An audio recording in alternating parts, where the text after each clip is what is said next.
Hello, contestants! I am your androgynous AI game show host from the Future Caster. Hello, hello, hello, hello. I hope you are all doing fantastically. I did a weird little scroll in and out there. Okay, how we doing? How we doing?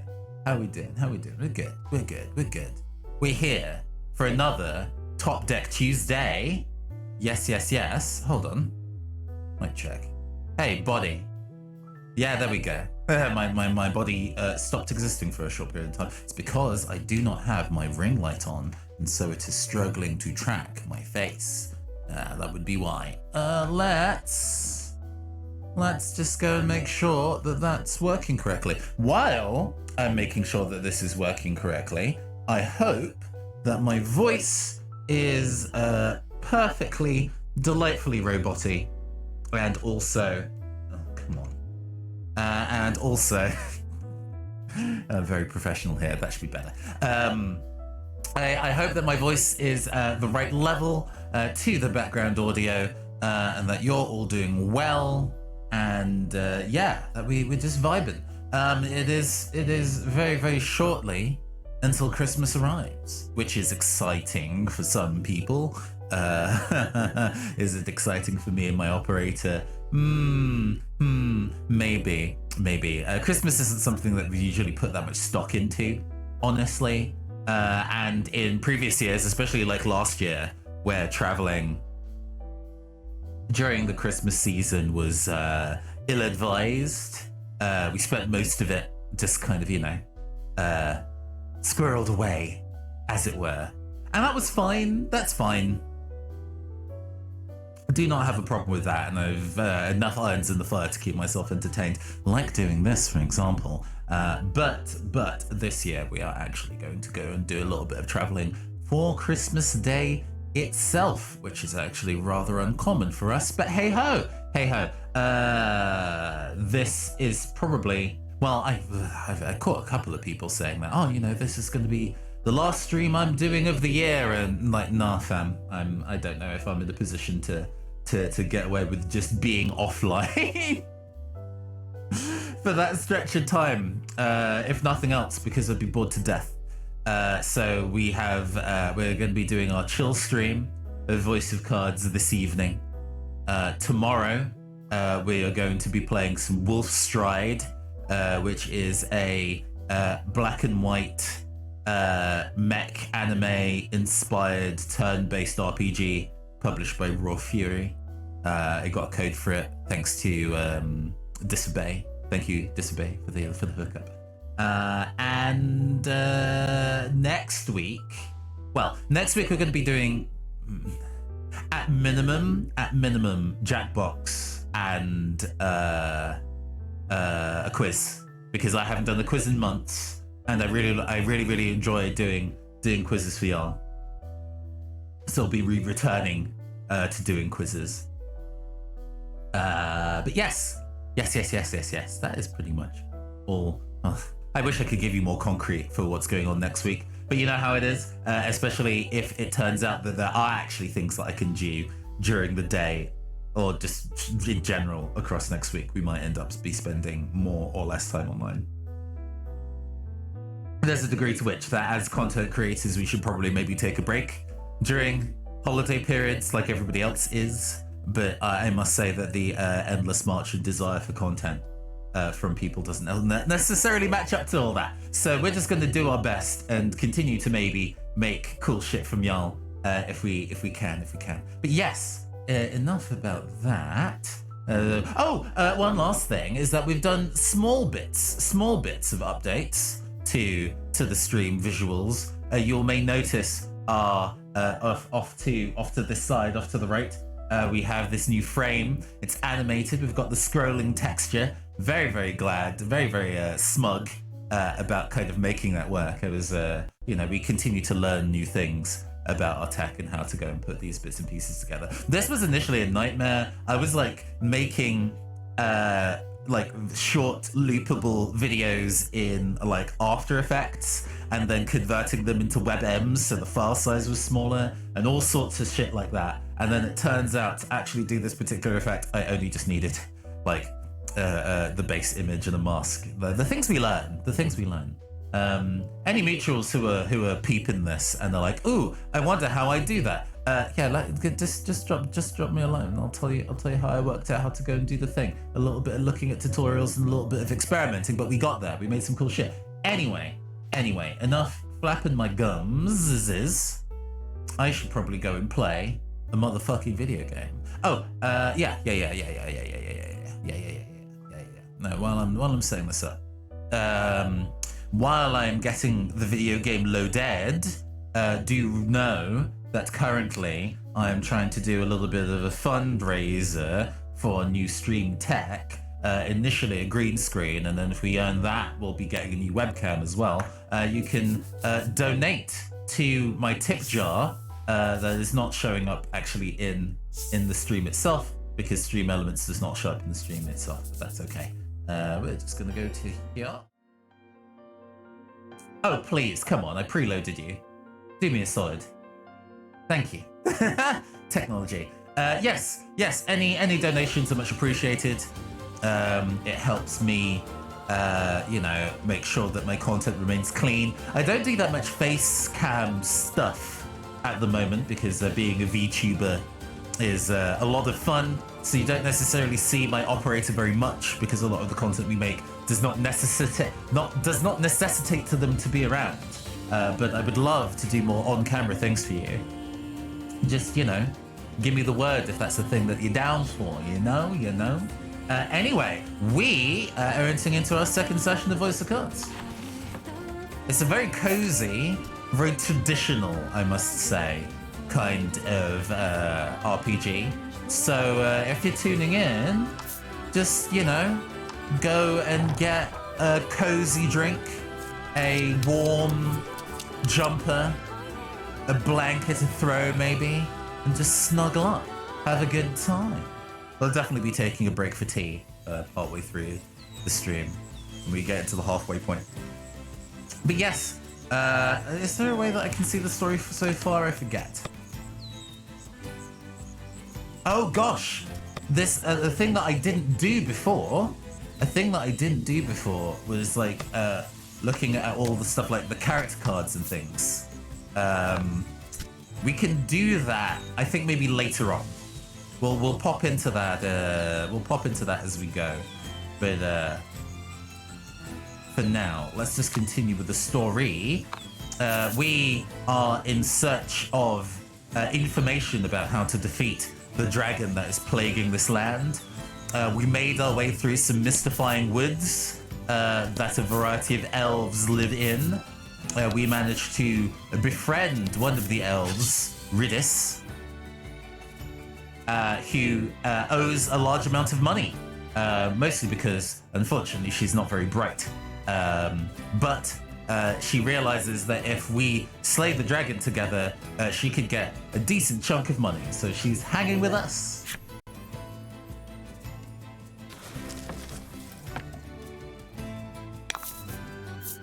Let's do this.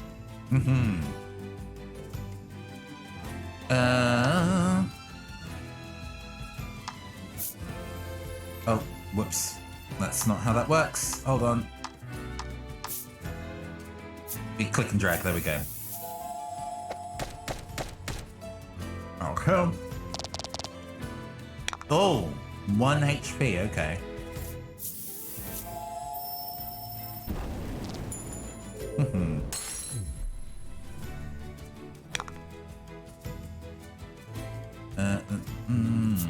Yes. The belt system in this is not especially taxing. Oh, that's gonna hit. Oh, dodged. All right, 19 attack is reasonably high, so I was kind of like, but we'll be fine. The belt system in this game is pretty straightforward.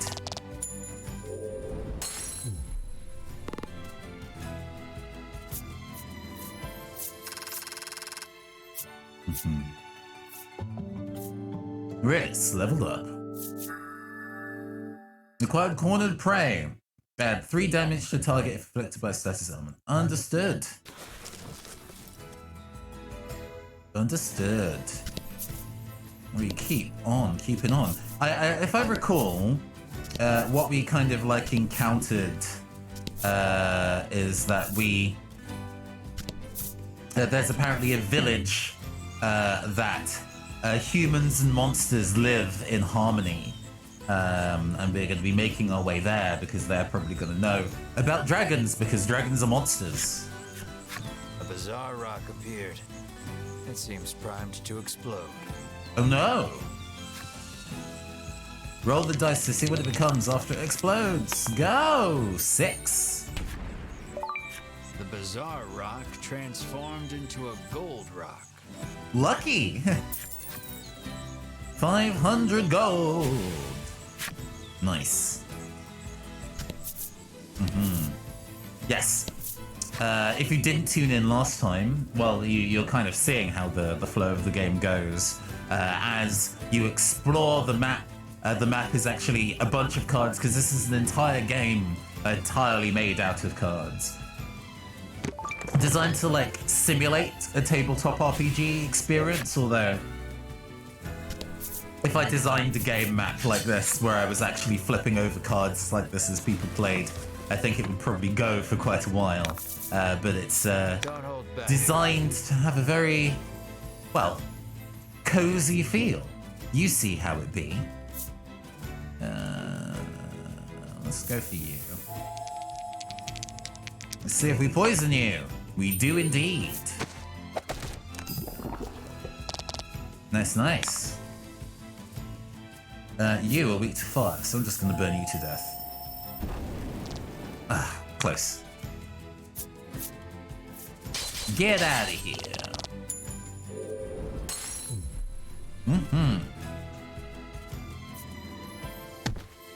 Oh.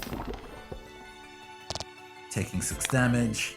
And you now deal bonus damage to enemies that have a stats effect on them. So that hit really hard. Nice. Excellent. Oh yes. The armed slimes enemy story. One of the things that we were able to do, mostly because I think I had the DLC for it. Come across 2 men sitting on a rock.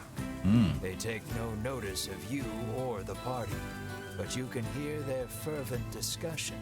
Yes, one of the things that I got as DLC for this game, because I pre-ordered it and bought all the DLC as part of one pack, discounted, was the ability to have music from Nier Gestalt / Replicant as BGM, which is really nice. It's actually full of new arranges as well. It's not just the song ripped direct, which is nice.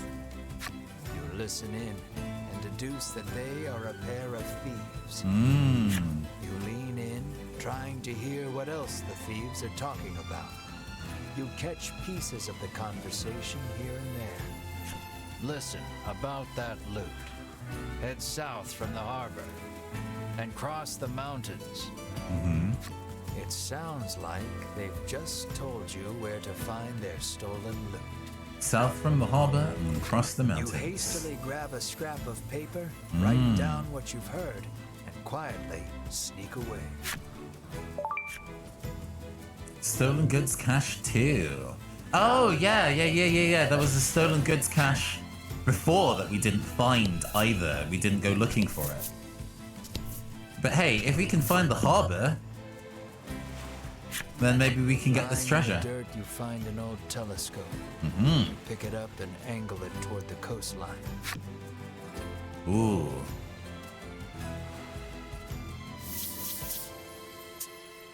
Peering through the lens, you see something in the distance. We encountered this particular event before. There's something up ahead. If we approach You should be able to carefully, tell for certain what it is if you get closer.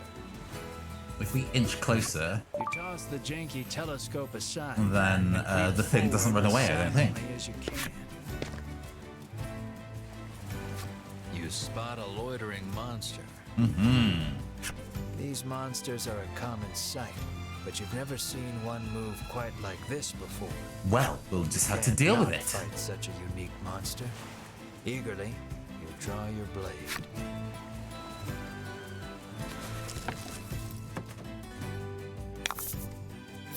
Let's go, let's go, let's go!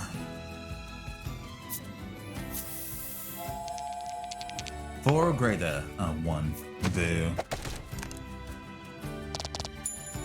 Still kills in one hit though. As I recall, this one gives like mad cash? Mad XP. Right. Yes, yes, yes. I mean, I'm always gonna take a free level. Ready, aim, fire. Add 10 to your own attack for 2 turns.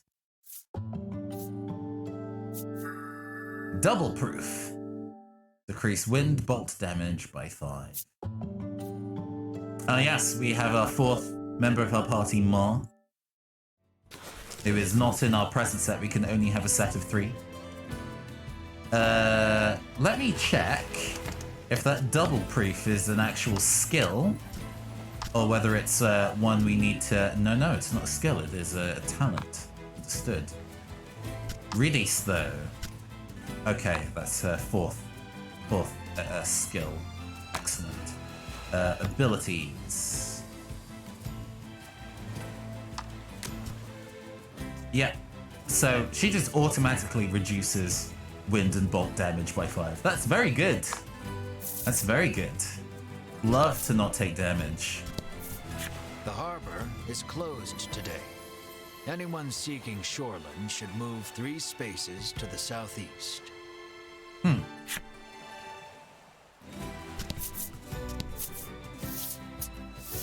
Look, you two, it's the sea, Britus exclaims, frolicking in glee.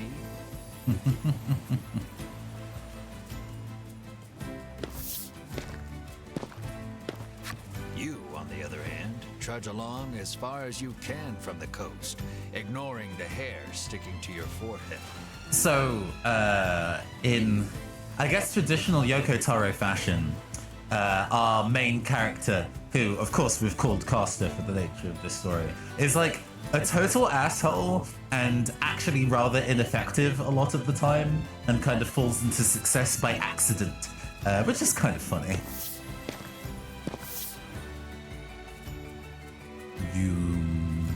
Feeling something at your feet, you glance down. There's something underneath your boot. It appears you've stepped on a monster's cape, making it very upset. It attacks you in fury. A monster wearing a cape. Ooh, the boss monsters. Big bosses. So with big bosses like this, we get special effects every turn. Ensure all allies and enemies attacks land. Okay. Let's poison one of you. Ah, no poison.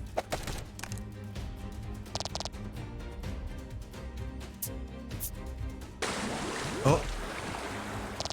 That was a solid hit.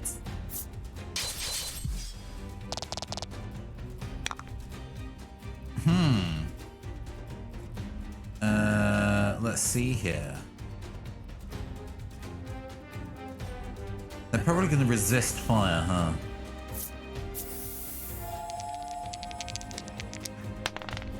Hey! High damage, though.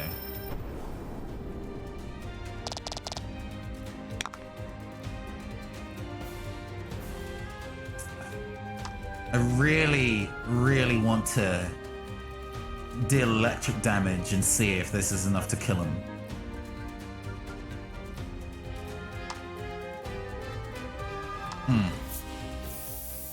Let's be bold. The sooner one of them goes down, the faster this will go.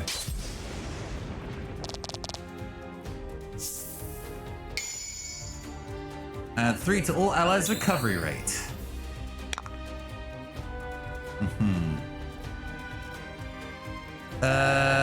Let's see if this kills you. Ah, no, you've got high defense. Ooh. Well, thank you for being willing to not attack the person who was about to die there, but ooh, big damage. Nice. We're gonna heal ourselves.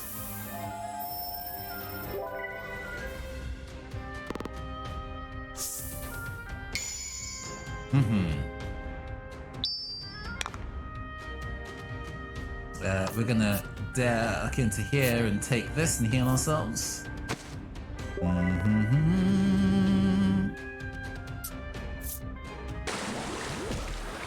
18, pretty high.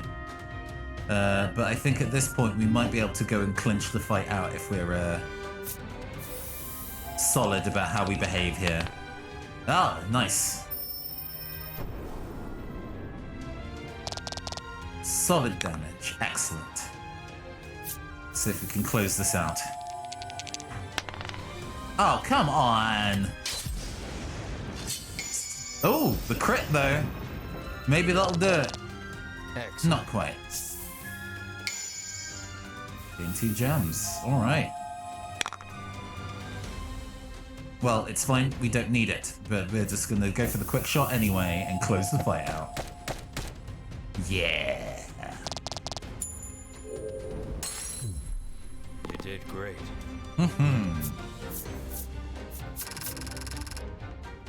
Ooh, a nice amount of XP and gold. Love that for me.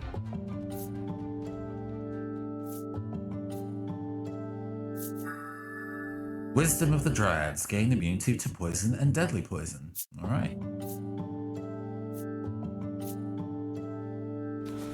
Oh, that was fantastic XP. I have a feeling I was maybe doing that a little earlier than I was supposed to, but we take those.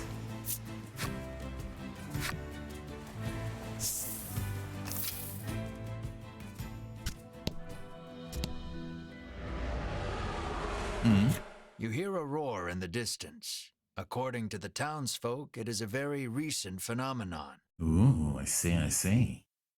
Rumor in the village has it that it might be the dragon. Well, we're kind of ill-equipped to fight the dragon, but good to know that the dragon is close Set by. foot inside the inn only to be greeted with the great clanging of a bell. Congratulations, the innkeeper shouts above the joyous din. Oh? It would appear you and your companions are this inn's 10,000th customers. That means you've won the lifetime of free stays pass. Alright, nice.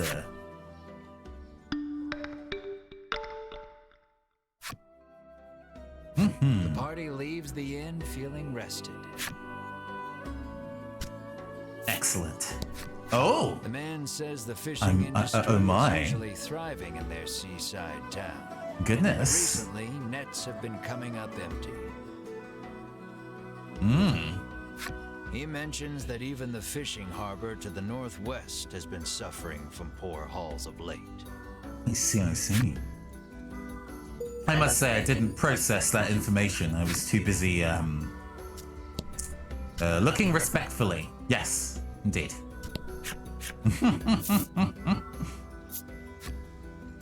We have a decent amount of cash now, I think. Oh, yeah. Although these cost actually quite a bit. Let's see here.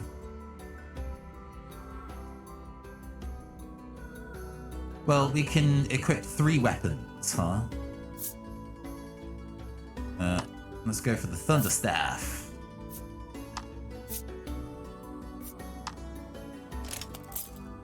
Upgraded. Excellent.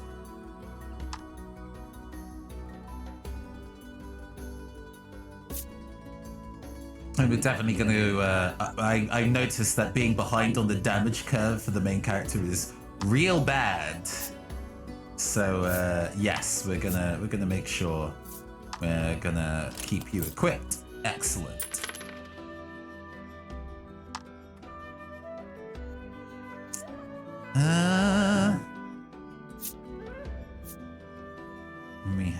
armor's here as well.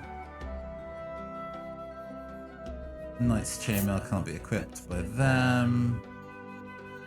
Fairy dress to make her defense a little higher is probably for the best. She is our squishiest party member.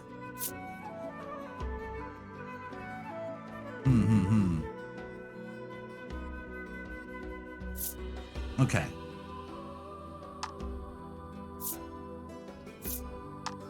Even though it means that Redis doesn't have as much damage output as she would otherwise, Melanie as our spellcaster deals so much damage, it would be foolish to let her perish. So.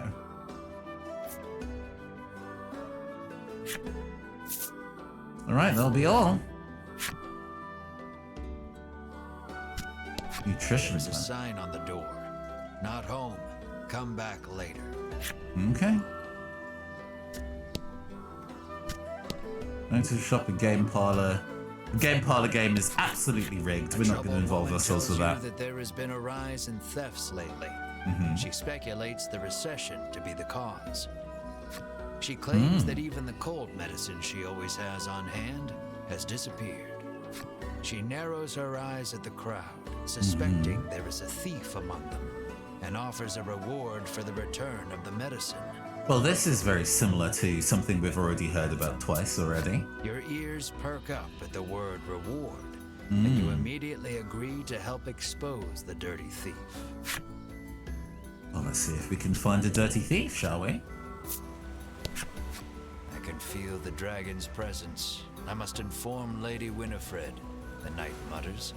You feel impatient, determined not to let the order beat you to it. Gotta work quickly, hard and fast. We want that reward after all. You approach a woman sneaking around in a corner of town. Hearing your voice, she turns in surprise. You see a vial of cold medicine clutched in her hands. Oh! You explain that the person she stole it from needs it back. The woman begins to explain her own situation with downcast eyes. My poor little boy is bedridden, she says tearfully. He needs medicine, but I don't have any money, so I took it. Yeah, but you can't just steal that from other people who also need that medicine.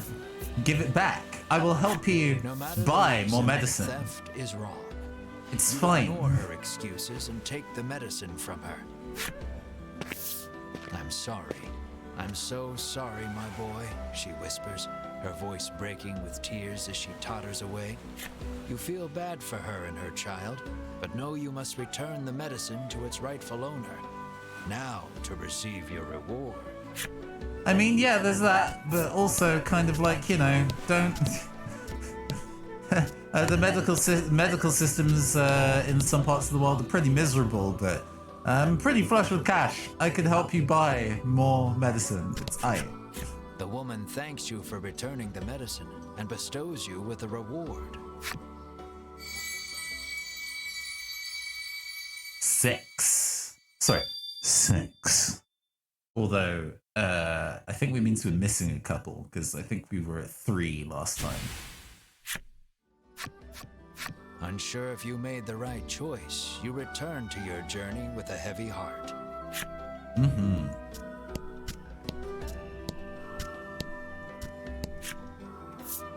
Absolutely.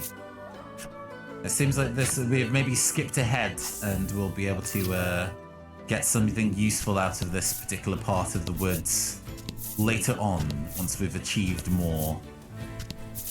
Because there is this town of humans and monsters we're supposed to go finding. Ah, okay. Well, take a peek at her wares. I don't have that much cash on me, though. These are my unsold wares. I would be happy to sell to you for a fraction of the price, the old woman says as she lines up some medicine bottles before you.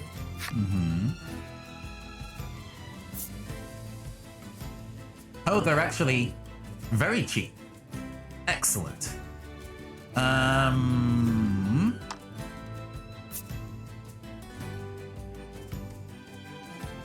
I will buy 2 of these.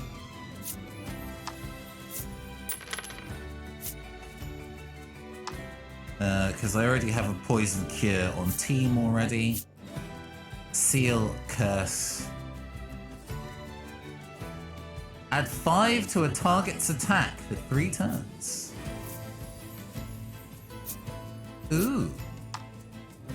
Ooh. I will buy one of those.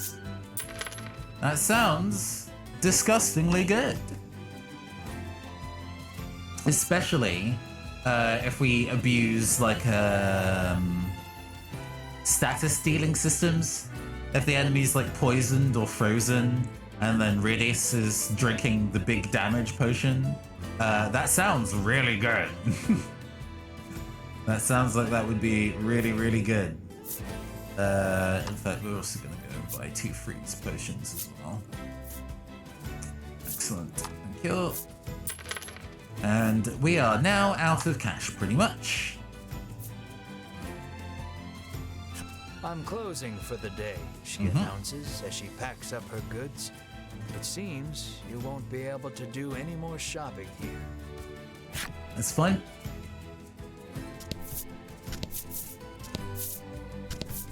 We've made our moves. To Unionville. Let's head to Unionville first, shall we? Well, I didn't do that. Sorry. Enter Unionville.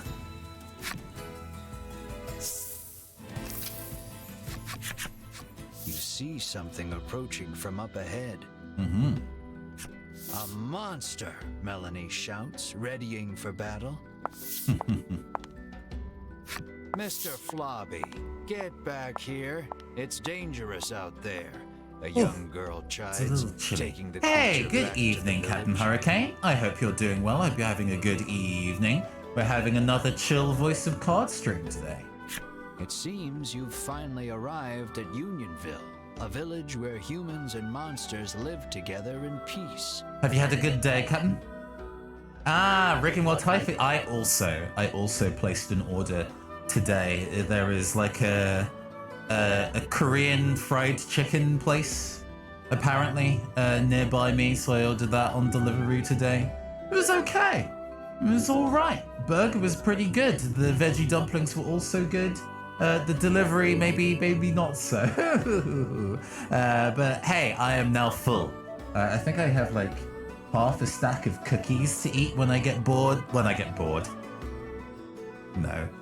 When I gain some more room. When I gained some more room, I was very full after eating dinner, so I'm gonna save the rest of that stack of cookies that they also delivered for later.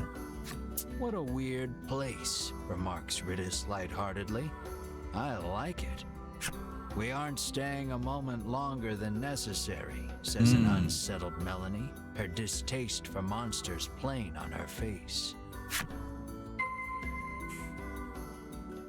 I think so. This is something that I assumed would come up in something written by Yoko Taro and designed to evoke tabletop RPGs. Because when people say that, they mean they intend to evoke Dungeons and Dragons, right? And it's kind of come across that a lot of the monsters we've met so far, even though they don't speak common or whatever, seem pretty sapient, right?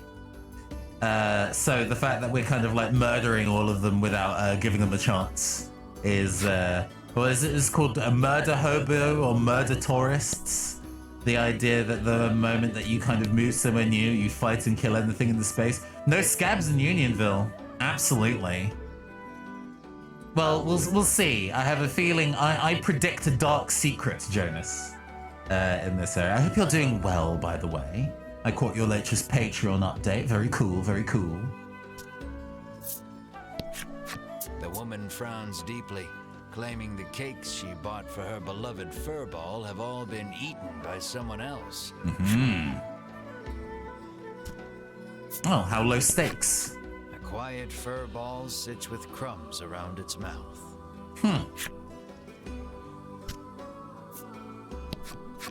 child says his monster friend left the village suddenly to go back home. He claims the headman told him that he could go home when he grew up too. The little orc child pouts, but I don't know where my home is.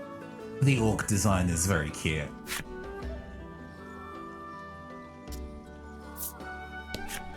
You ask the old man if he knows anything about the dragon.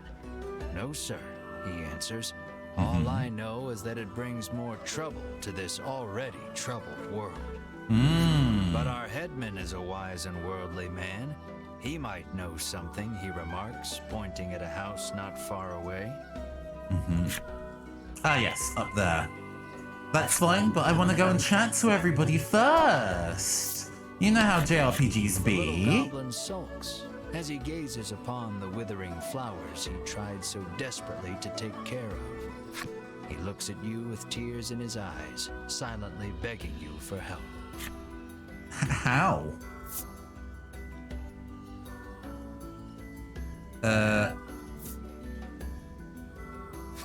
They must be thirsty, you think to yourself.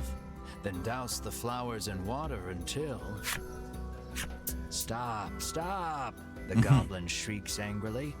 You're drowning them. If it were that easy, the goblin says, he would have done it himself. Well, fair enough. I do not know how to take care of plants. A young boy wanders up to your group in wide-eyed wonder. You surmise his curiosity stems from the lack of travelers visiting the village. You realize you are right when he assails you with questions about your origins and adventures. The Inquisition leaves you exhausted. I don't think we've seen this character art yet.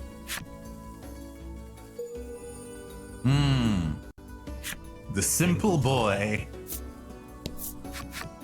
However, does your mouth become so filthy, Mr. Flobby? Sighs the girl as she wipes the slime clean. Clearly embarrassed, Mr. Flobby murmurs, "That's not my mouth."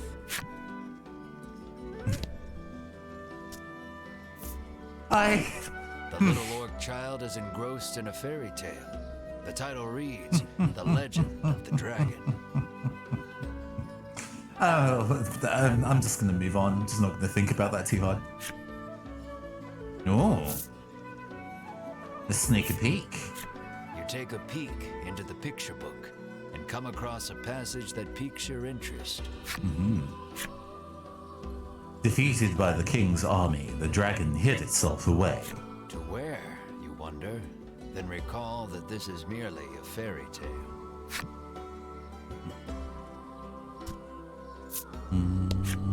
The village headman is a renowned gourmet, and rumor has it he only dines on the finest foods. Oh. The man says he wishes he too could have such a lavish meal just once in his life. His deep desire for delicacies only growing with time.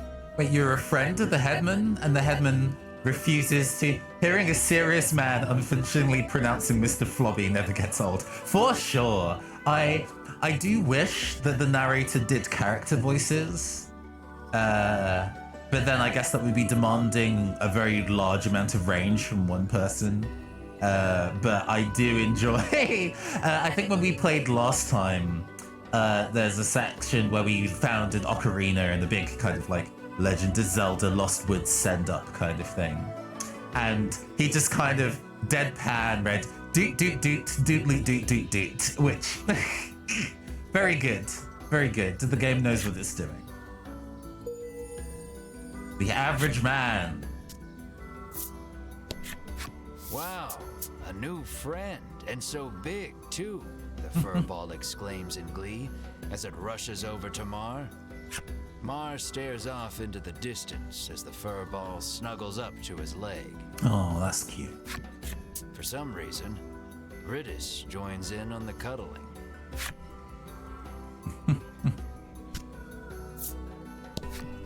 Lately, a suspicious man cloaked in black has been seen wandering about the village outskirts. You mean like how I have a person in my team who's cloaked in black? The old woman looks at Melanie and remarks that he was It's Mickey dressed Mouse. just Yes, like her. hunting the door to darkness. Yes, yes, yes. Well, the game just also confirmed the thing that I assumed would be the case. So, like, yeah. But also, plot approaches. Travelers, you hear a voice call from somewhere. Down here, at thy feet. You look down to see a small clump of fur by your boots. The clump of fur speaks. I am Lappy, and I should like to journey forth with thee. Lappy the furball looks at you with amiable expectations. I mean, you do have something like 6 HP.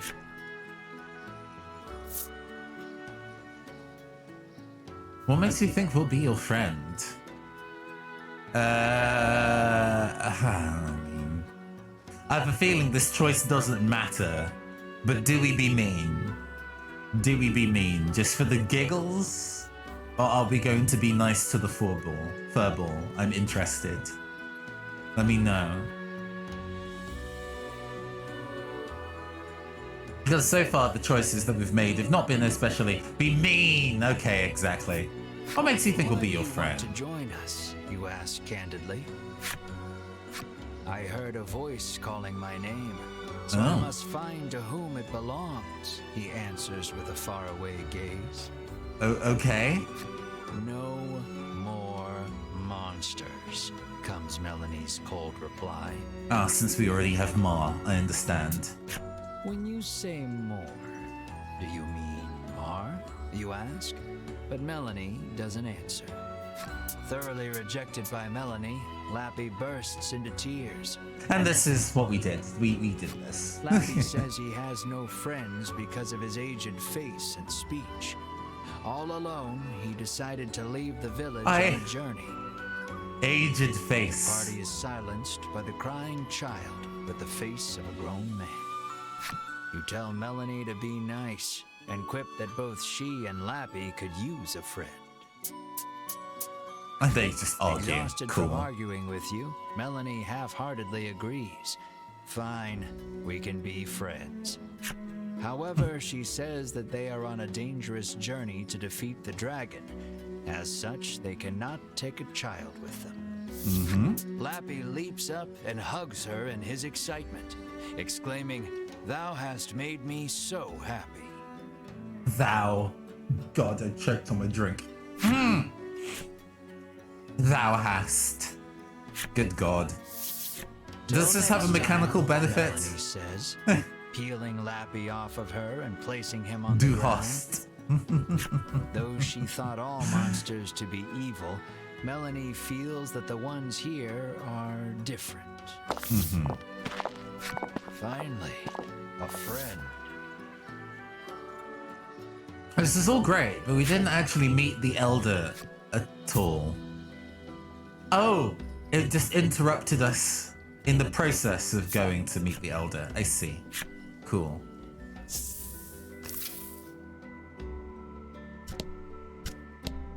Ooh, fancy carpets.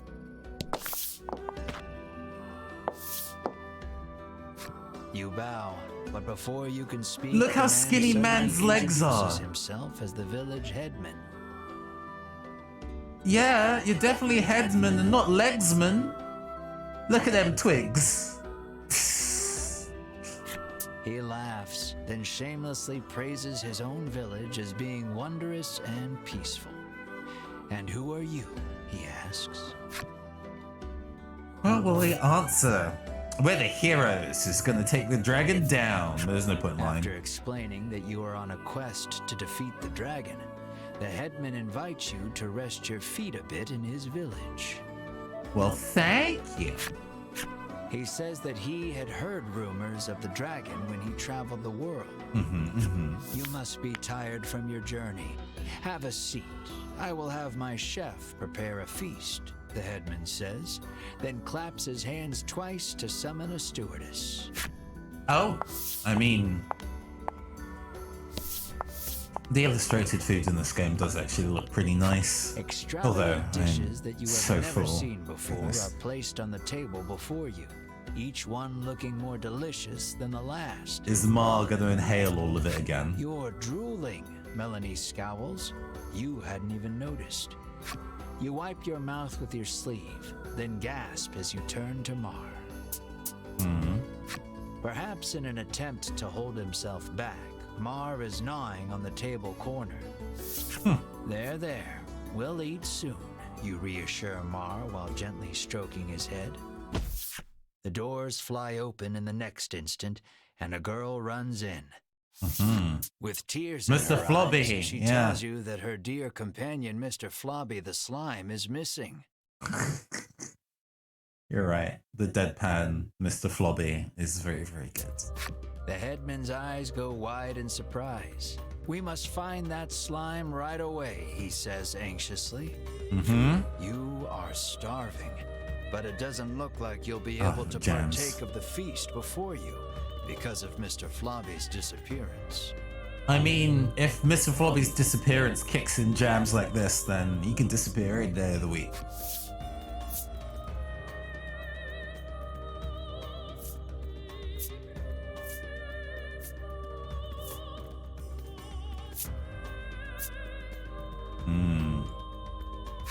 We will find your slime, and then we feast, you add quietly. Melanie reminds you that you are here to get clues about the dragon from the headman. What's the difference? Literally everything. Hunger taking its toll, you two begin to argue. They argue constantly. Brave heroes, the headman interjects, then bows his head. Would you please find her slime? It appears the story has hit a standstill until you find the missing Mr. Flobby. You say this like you have designed the story, GM. From the young girl. Mr. GM, you have designed this scenario. You can't be like, oh, whoops, sorry, the story just stops. You designed this. This is your fault. Specifically. Actually, hold on.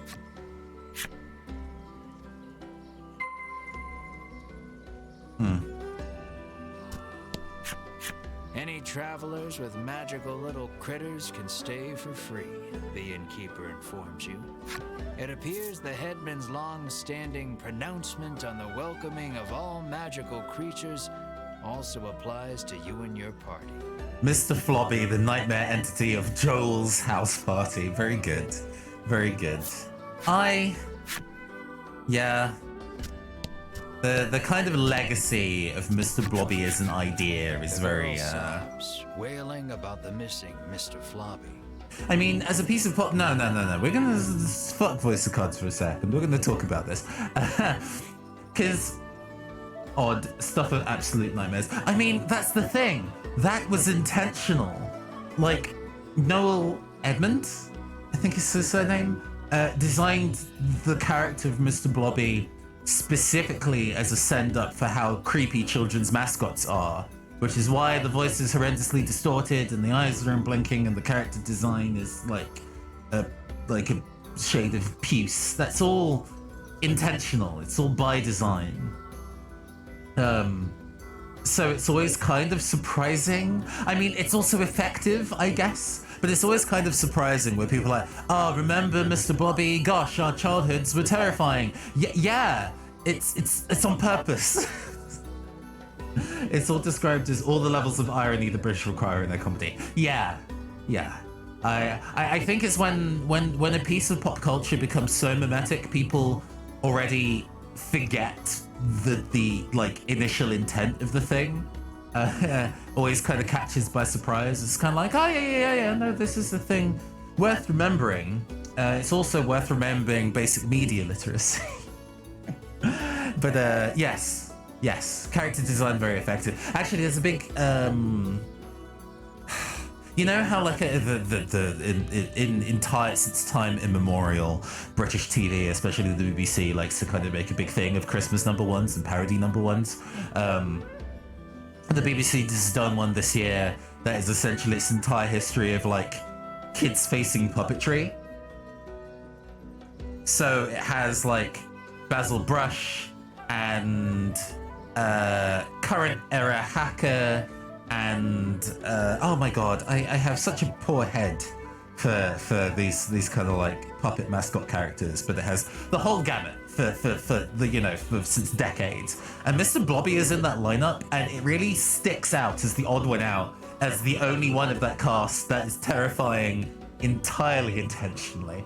I keep seeing people showing a post about Michael Caine and the Muppets Christmas character with the director. It's a Muppets thing, have fun. Michael Caine, no. And that is not what happened. I mean, yeah. I guess this is the nature of the internet, huh? Like a single misinterpretation or false truth about the story circulates. So they wanted him to be serious. Yes. I mean, of course you'd want him to be serious. That's the point of the character. It would be very odd if Michael Caine, who I understand plays Scrooge. I should know this. I literally watched A Muppet's Christmas Carol for the first time, actually, under a week ago. It's a solid movie. I care little for Muppets or musicals, so in that way it didn't do a lot for me. But even despite that, it's still a really well-made movie with well-told jokes, if that makes sense. You know. Anyway, back to playing video games. Places her hand atop the girl's head and promises that your party will find her companion. Mm-hmm. The girl then hands something to Melanie. Mm-hmm. It looks like the muddy handkerchief she used to wipe Mr. Flobby. Muddy, huh? Hmm. She asks Melanie to wipe Mr. Flobby with it after you find him. Okay. The girl claims to have searched the village but cannot find her friend anywhere. So outside the Regardless, village. looking aimlessly outside the village would be a waste of time. You decide to collect more information in the village. Makes sense. What do you know, tiny thing? Melanie's friend Lappy is here. Lappy cuddles up to Melanie. Despite her hatred of monsters, Melanie doesn't seem to mind. Cool. Not a progression of finding information there. No. A nice thing that the game will do is that the GM won't narrate lines you've already heard, which does save a lot of time.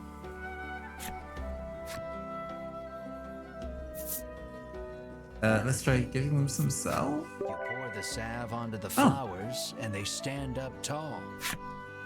You knew The goblin cries Excuse out me. in happiness and thanks that you for your flowers help. could be healed by health potions. He then holds something out to you. Ah.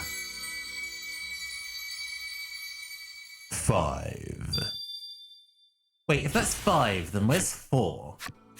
The goblin stares lovingly at the beautiful flowers, I have missed 4 somewhere. gobbles them up. Oh, okay. Healthy flowers are the tastiest, he proclaims in glee. Did he grow those flowers just to eat them? Did I obtain 4? I don't remember obtaining 4 last time. Key items. Yeah, no, I'm missing 4. Curious. It seems like the girl who left the headman's house ran away in tears. The elderly man says she cannot have gone far.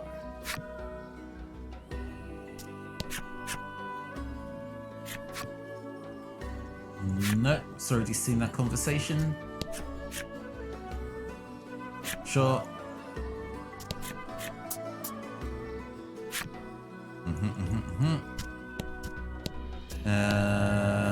Haven't talked to you 3.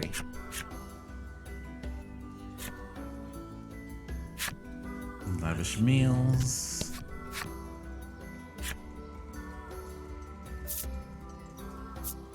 It's fine.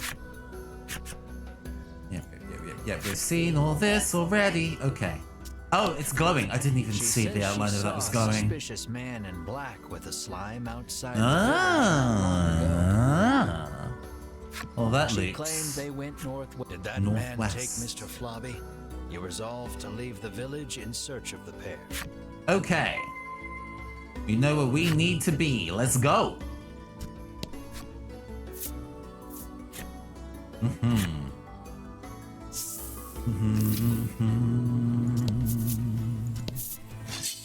Ah, there is a cave.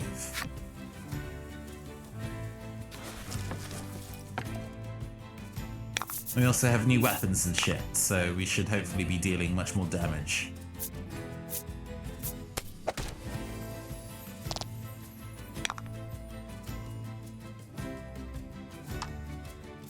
Let's just zap them both. Get out of here.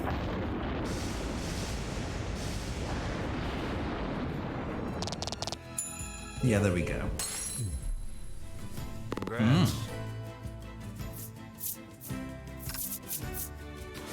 Bonus damage paying off. Okay, let's see if our target is inside this nameless shrine. Though a torch is not strictly necessary, it would certainly help you find your way through the dimly lit shrine. Oh, do I not have a torch in my inventory?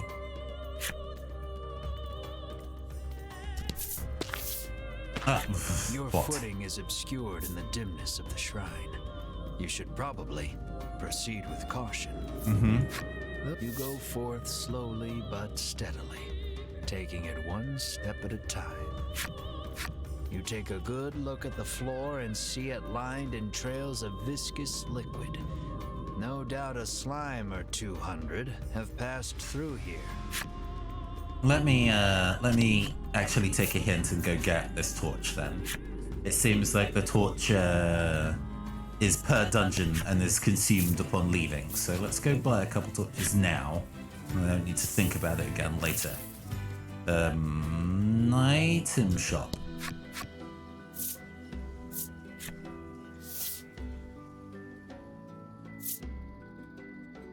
Do you not have torches?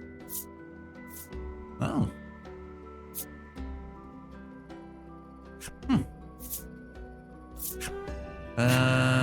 Who?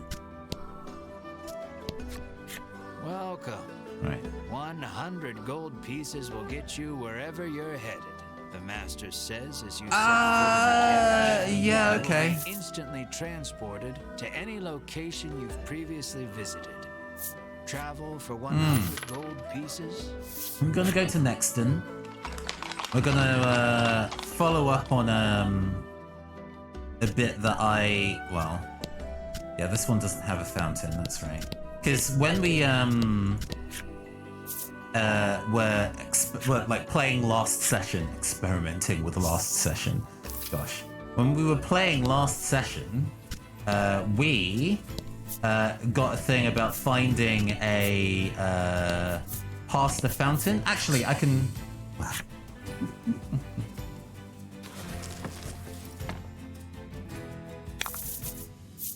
Don't hold back.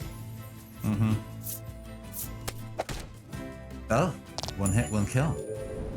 But they do only have 2 defense. At this point, the damage that we deal is actually pretty horrendous.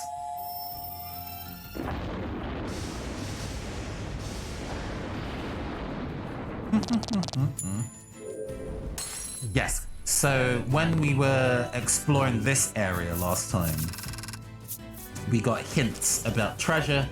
Let me actually summon that hint again so we can remember what it was.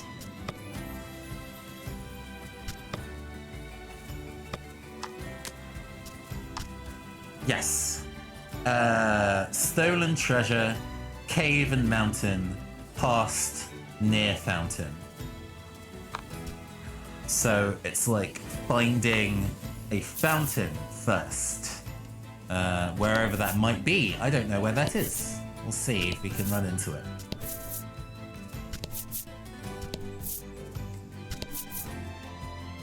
There's Western Cave. Oh! A monster appears, but it's behaving quite strangely. It hesitates, lurching toward you, then away, unsure of every move. Finally, it tosses a fish at your feet flees. Was that the monster you helped earlier? Oh, coming sure. back to say thanks? Because they healed a Like poisoned fish. monster previously. The party makes a meal of the fish. That's not useful. I'm already at full health, but thank you anyway.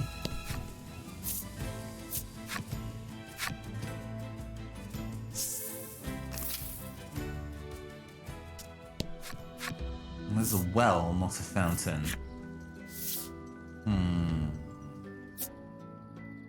Yeah, here's a torch.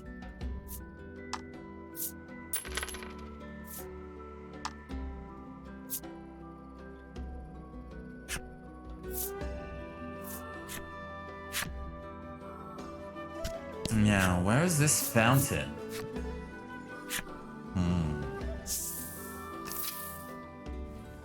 I mean, there could be a fountain within the map itself, maybe. Oh.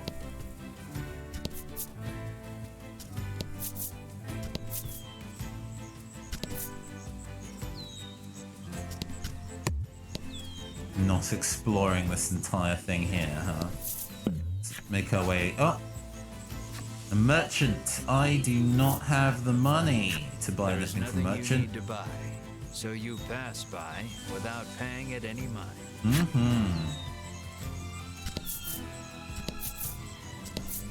I mean, there's got to be something back here, right? To reward my exploration. You spy a rather large number of monster prints on the ground. A wry smile plays across your lips as you remove the scrap of paper from your pack. You pull from your pack the scrap of paper you picked up just north of Castle Advent. Did I entirely I mean, past the cave and the mountain. Oh, I guess this tile is a fountain, huh? You feel around in the grass for a few moments before your hand strikes something surprisingly firm. Big money? The scrap of paper tells no lies. You greedily open the chest. Big money?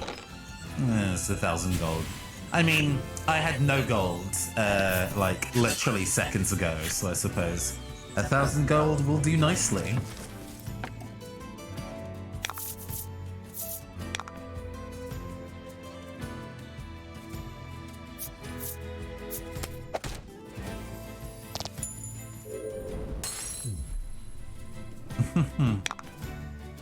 Wild that we saw the brethren of these not too long ago, and now we have resumed to casual murder.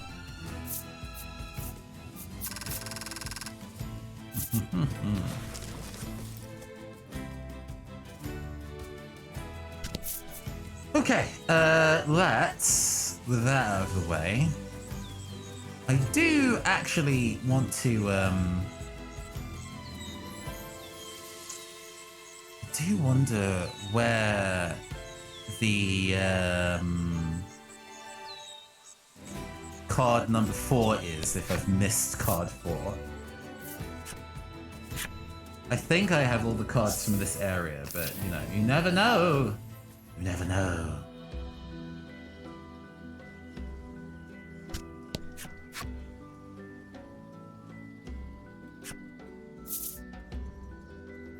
Choose another town. We are heading to Unionville. Okay.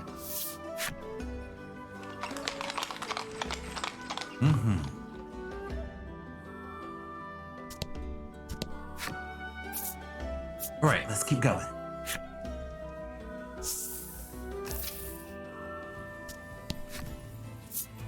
Enter the nameless shrine.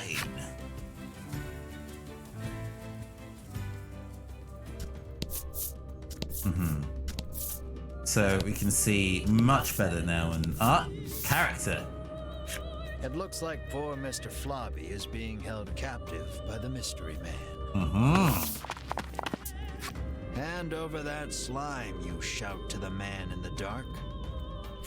You speak as if I kidnapped him, he remarks, curtly turning to face you. Oh yeah, he even has the huge bag like Melanie. That's a sick jacket though. What a nice jacket. When your eyes finally adjust to the surrounding darkness, you realize the man's clothes look eerily similar to Melanie's. Like the gold hardware, especially that kind of like chain. Very military style, but sweet. I mean, this kind of fit is very, very similar to the kind of like a 2B9S outfits in Nier Automata. Although the character designer in this game I think is different to those who worked on Nier Automata. That's a sweet design. I like that jacket. Melanie's mouth falls open in surprise. It seems the man has noticed Melanie as well. It looks like the two know each other. What do you suppose the relationship is? They're wearing matching outfits. The man says that he and Melanie came from the same village, where this was their native dress. The man's revelation makes you realize that you know almost nothing about Melanie's past. Take the chance to find out more. Your hometown? You ask Melanie about her hometown, but she holds her tongue. Then the man speaks. With forbidden magic, our clan has ensured the dragon, he begins, when Melanie cuts in. Oh? She rattles on about the man, telling you that he is Vince, a lunatic obsessed with the dragon. Vince resentfully claims that he is searching for the noble dragon to protect it. You ran away from home with your tail between your legs, he ridicules. Enraged, Melanie lunges at Vince. You have so many questions, This but fight? realize that the most pressing matter is getting Mr. Flobby back. So you ready for battle? Let's whip this smug dude's ass. His depth perception is going to be complete garbage. Careful, he won't go down easy. I mean, you say that. Oh, he has 100 health. Okay, alright. Decrease water damage. Well, let's poison him first. Yes, nice.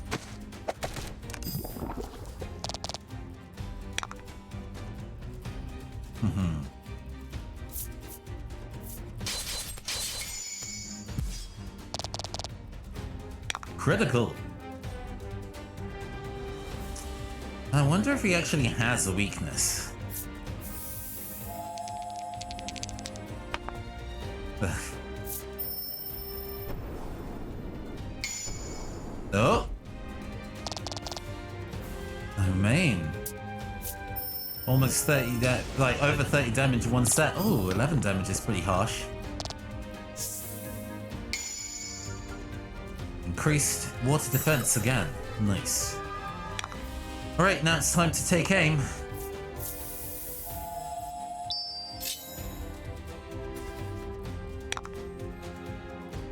Meanwhile...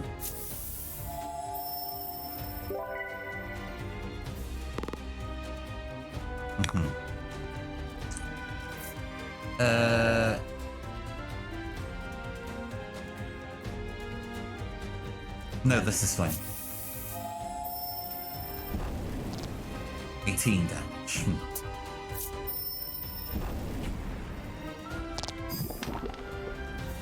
I'm not getting good luck on the wind damage dealt. Okay. Well, now it's time to go and deal you a ton of damage. Oh ho ho! During the fight, Vince asks, "Do you know the truth about that village?" The headman may look like a nice old man, but he keeps those little monsters around too. He begins, but before he can finish... I mean, he probably eats the monsters. Winifred, Hedwin, and Berwin of the Ivory Order appear. Fucking Holy Team Rocket in the building once again. The three brush you aside, fixing their attention on Vince. So you are the one who disturbs the peace, they exclaim. Then charge at him. Man. The Ivory Order and that false justice they serve are the true evil here.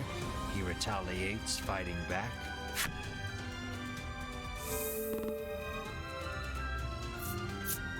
I mean, fight's over, but no gold! Ugh, rude. Spinning Ray.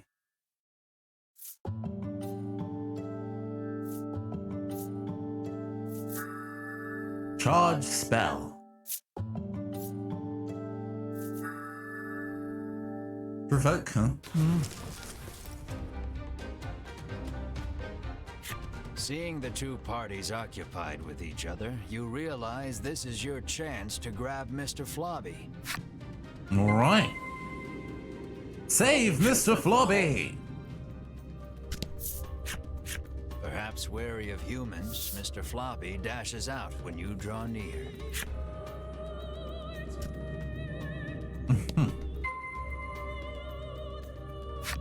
Alright, let's get out of here.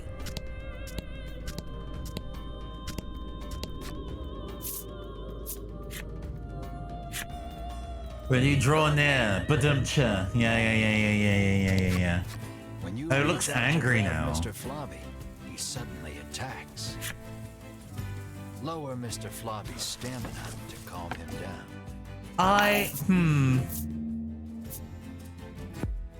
25. Okay.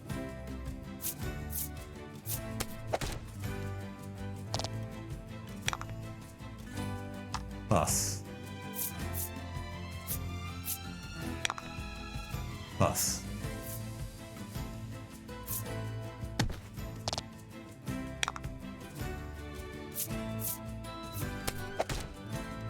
Yeah.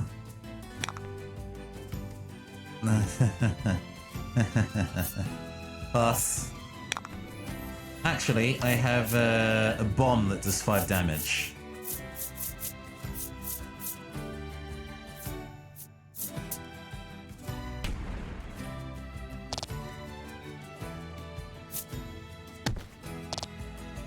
I seriously have to KO this thing?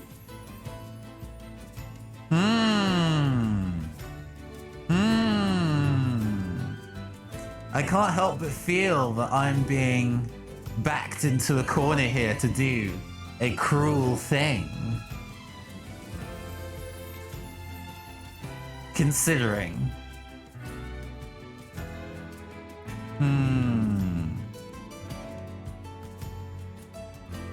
What if we run away? You see no scenario which you might escape from this enemy. I see. I'm gonna keep passing just to go and see what happens if I pass through a little longer.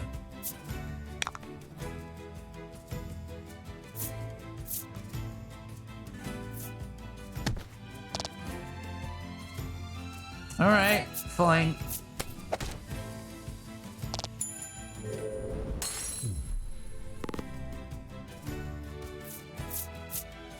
Nothing, yeah. You brutally slaughter the slime, mercilessly. Exhausted from the fight, the Alright. raging Mr. Flobby finally stops attacking. But it seems he hasn't yet come to his senses. He glares warily at your party. Find something to help return Mr. Flobby to normal. Yeah, we have the handkerchief. You wipe Mr. Flobby's mouth with the handkerchief you received from the girl. Then you hear a quiet voice speak. That's not my mouth, Mr. Flobby murmurs bashfully. It looks like the girl's familiar scent on the handkerchief returned him to normal. Having regained his senses, Mr. Flobby heads back to the village. You place the increasingly sticky handkerchief in your bag. Great! Great. This is a complete mess. A total travesty.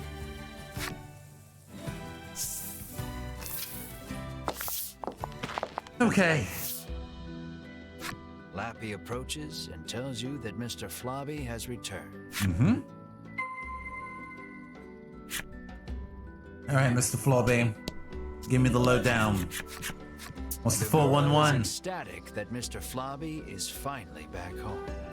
I'm happy for you, Melanie says with a smile as she returns the handkerchief. The girl bows her head and thanks you deeply.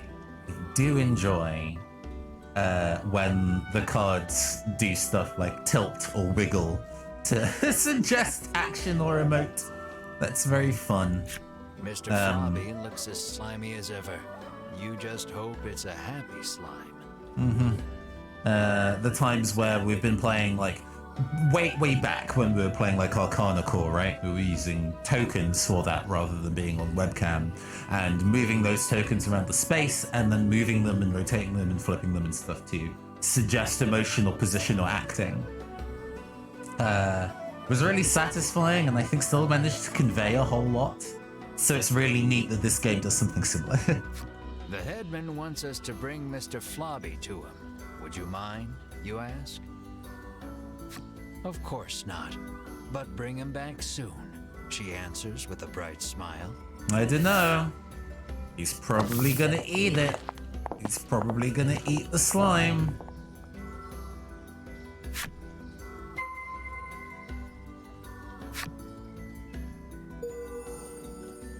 Mr. Flobby's enemy story. Is that what I do when I play games like this? Yes. I mean, there's a really good YouTube channel called, oh no, I love it when I recommend things and do not remember the name. I think it's called like New Frame Plus. Let me make sure I got that right. Yeah, New Frame Plus. The person who works on New Frame Plus used to be the kind of like lead narrator or whatever on Extra Credits before it switched to somebody else, who I think does a worse job of it personally. No shade. But his experiences in being an animator, I think previously for Pixar.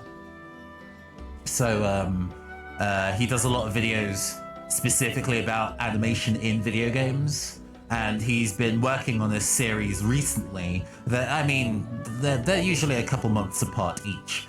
He's going through the animation in different Final Fantasy games, and the one on Final Fantasy 1, like the NES game, is really, really interesting because he's kind of talking about, and 2 actually, because it also being an NES game, how those games have a really, really small number of frames to work with, but still manage to impart a lot of information in very limited number of frames of animation is really clever and interesting. And I think wiggling tokens and cards around for emoting actually does something similar. Good evening, Crying Cryptid. I hope you are doing well. We are continuing having a chill time with the Voice of Cards. I hope you are also having a chill time.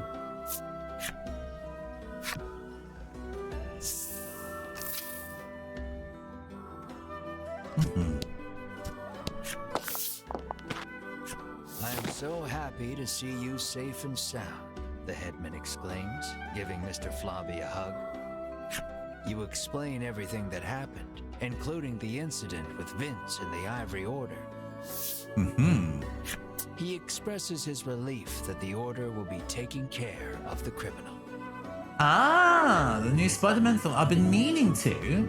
I want to do it. I mean, like, I'm largely value neutral on Marvel movies. They're like cool, but they're usually well made and entertaining, right? They're good to see with friends. And I really enjoy going to the cinema. My operator's childhood in general was about going to the cinema a lot, and really, I just being a film fan in their childhood, right? So the act of going to the cinema and getting a bucket of popcorn, it's a ritual, you know what I mean?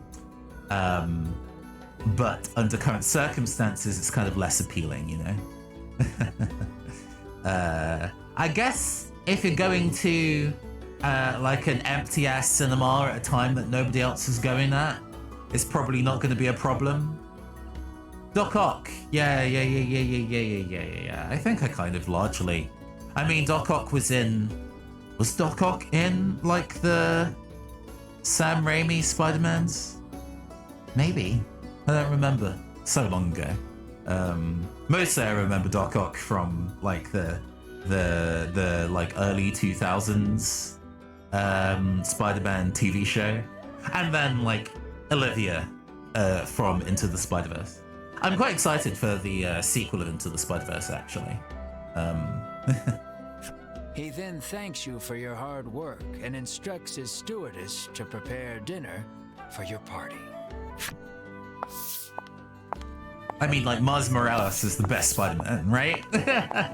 And, like, the animation style was super good. At the sight of the lavish meal before you. My operator actually got to work with the composer for Into the Spider-Verse, Daniel Pemberton, for a work project some years ago. Well, some years ago, 2 years ago, 3 years ago. Time's fake.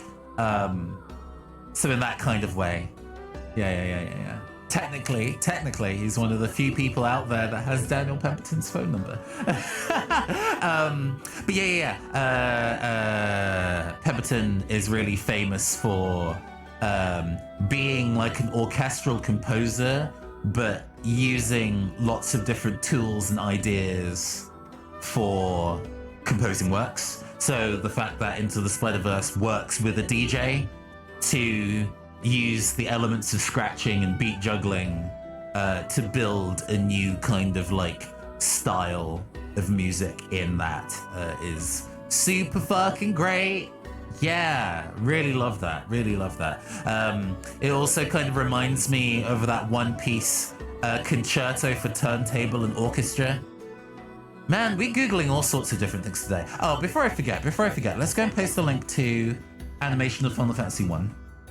Because I was talking about that and I think people should actually go watch that thing. And then let's go and pull up Concerto for Turntable and Orchestra.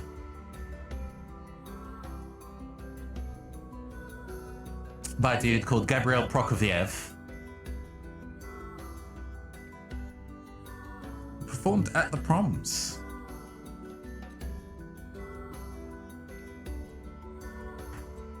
Very cool. I love that that is a concerto that specifically uses a full orchestra. I mean, it's in the title, right? It has a turntablist and an orchestra. The turntablist is using pre-designed vinyl with orchestral samples on them already and is live scratching those as part of the composition. Real fucking cool. Real cool. Inspired some tabletop stuff that I ran some years ago, actually. Let's dig in. You, Mar, and Ridis immediately dig in. You aren't sure where you find a moment to breathe among all the feasting.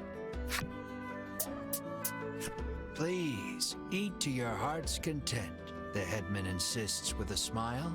This food is so obviously made from monsters. Like, I don't know why we're pretending it's not. Once your belly is full, you realize that Mr. Flobby is gone. And then... Room for dessert? The headman asks, offering you a plate of slimy jelly. You feel your stomach churning at the very sight of it.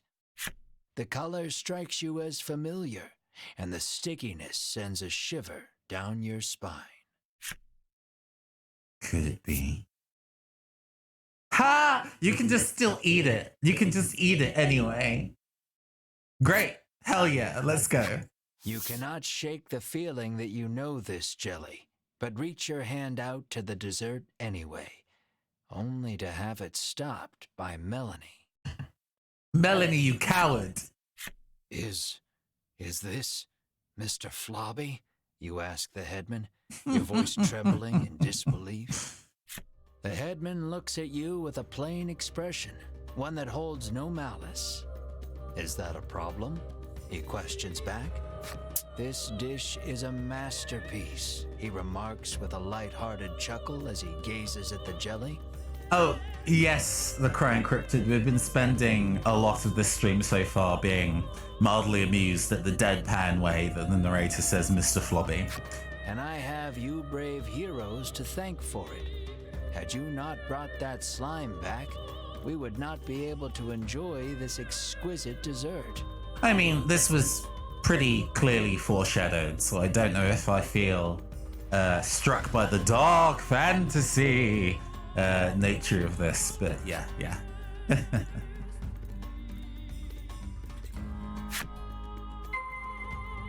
Take your leave of your noodle. You just leave. You just walk the fuck out of here. You're like, nah, I'm done. Enough of this. You move to leave, but the headman stops you. Are you not going to tell us anything about the I dragon? meat while it's still young and tender, but at least your pet is very plump, he remarks, licking his lips. He points at Mar and asks, would you consider leaving that creature here with me? How do you respond? How much you offering? More ain't for sale, come on. Never, you refuse flatly, not bothering to hide your discomfort. Think about it, he entreats. And then you grab the headman by his lapels, hands trembling in fury. You probably shouldn't punch the village elder. That's not going to entreat yourself to the other people living here. We are actually going to fight this fucker. Yeah, he has...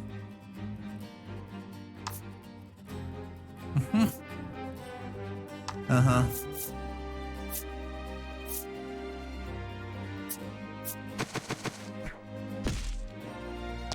He damages himself, I see.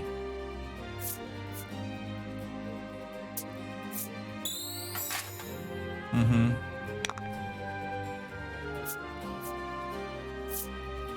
Well, I'm just gonna let you, stress yourself out. You're good.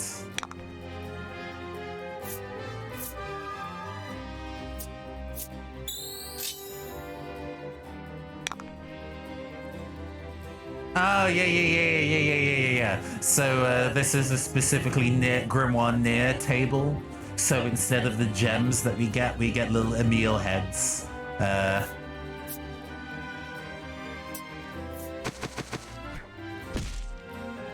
because you, I think as I mentioned earlier, you get a number of different pre-order bonuses. Just kill him. Just beat him up. And this is going to acknowledge that, oh, we actually got money from this. Huh. So we looted the man too. Because I was expecting when we kind of like fought Mr. Flobby and had to reduce his health to 0, they'd be like, you murdered him in cold blood, you monster. And it seems like we're doing that here. It seems that this is going to be the time where that happens. You pummel the headman with all your might. Curled up on the ground, the headman groans in pain, but insists that monsters were meant to be eaten. Uh-huh. You hug Mar tightly, reassuring him that you will not hand him over to anyone. Mar looks at you with his round eyes and mews softly. You meet eyes with the rest of your party and reach a tacit agreement. Together, you all stand and leave. Not dead, apparently. I mean, I guess this means that all the previous combats we've done, they've been to subdue and not to kill, but As you are about to leave the headman's house, though, the old man suddenly charges at you from behind. But Mar, the keener of you two, is quick to block his path. With a crash, Mar and the headman tumble to the ground. From the headman's hand falls a small blade. It clatters to the ground, covered in blood.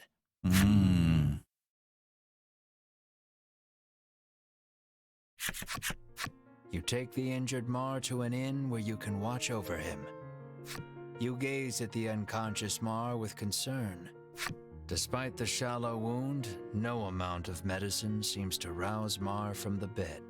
Ooh.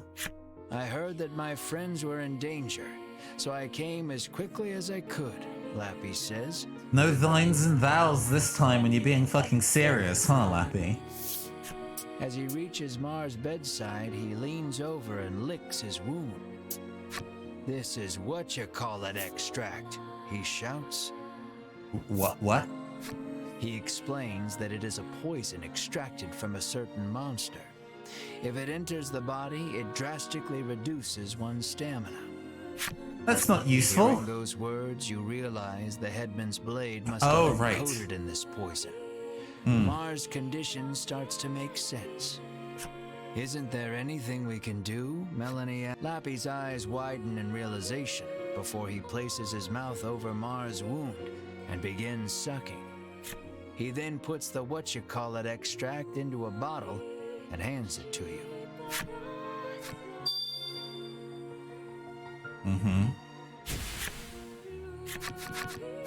Lappy says that if you follow the road south of the village, you will reach Shoreland. He tells you to give the extract to the famous nutritionist there. Ah, who was out when we were, thing before. Realizing that you are at fault for this, you don't hesitate to undertake the quest.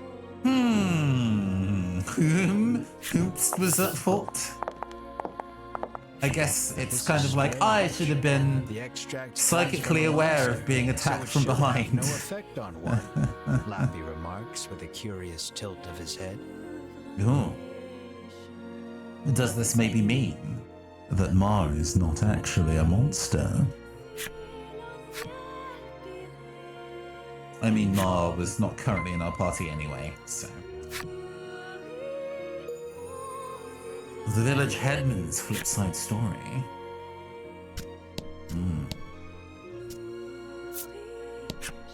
I thought a beast of that size would eat us out of house and home, she remarks, no doubt talking about Mar.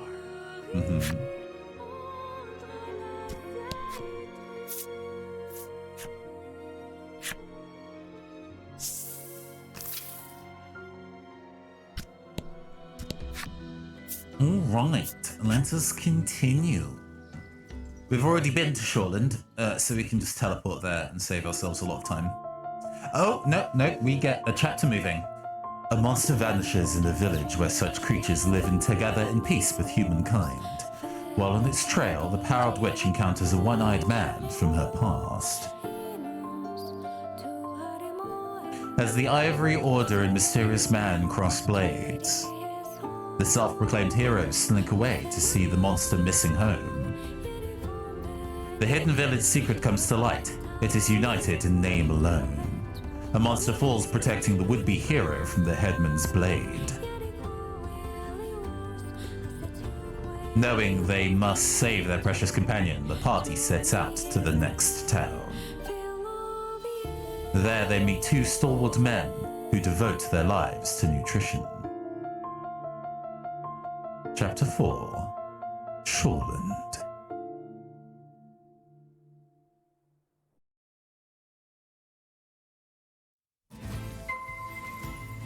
Follow the road leading south.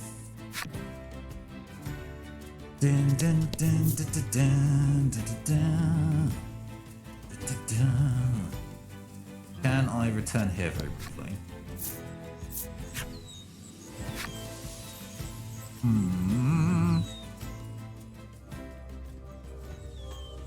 Well, yeah, there's a fixed degree to which my camera can move, but that's fine.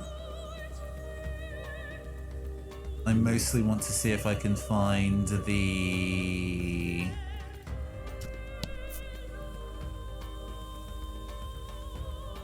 Oh, here we go. There we go. Yes.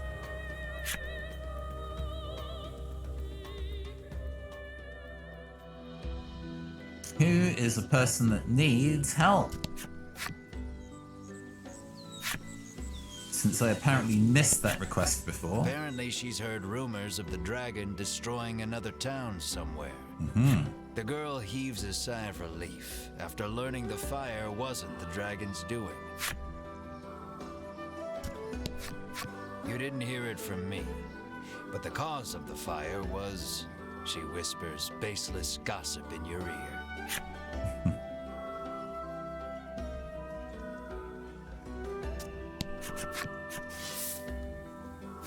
You follow the curious sounds to their source, our resident well water lover, digging at the dry well with his bare hands. He digs and digs, but no water is forthcoming. What's worse, he has injured his hand in the process. Melanie beseeches you to help the poor man. But well digging was forbidden by our ancestors long ago. Oh? You've heard the legends, you protest.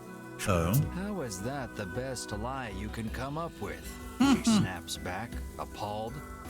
The man turns towards you both, oblivious to the squabble playing out before him. Do you have any salve that might ease my pain, he asks.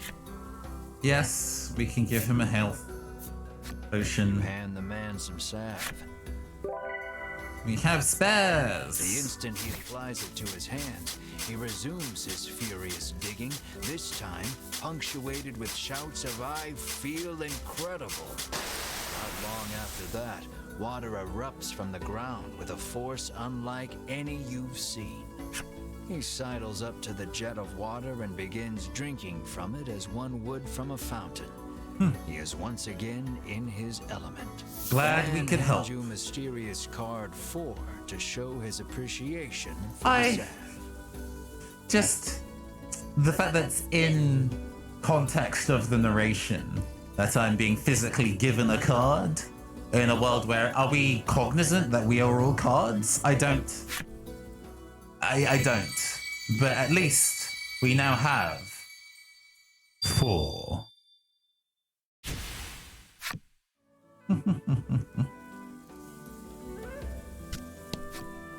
Right, glad that I could. Don't worry about it. Yes. We're just gonna pay 100 gold and just go to the new location.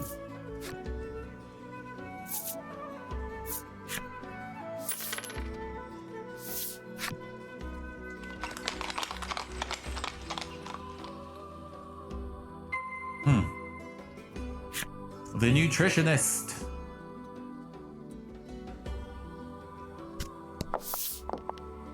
The sign on the door reads, "The Great Nutritionist Oreo." Vento Oreo? You open the door without knocking. Is anyone home, you call? Oh! A muscular man Beef. emerges from the back. Goodness.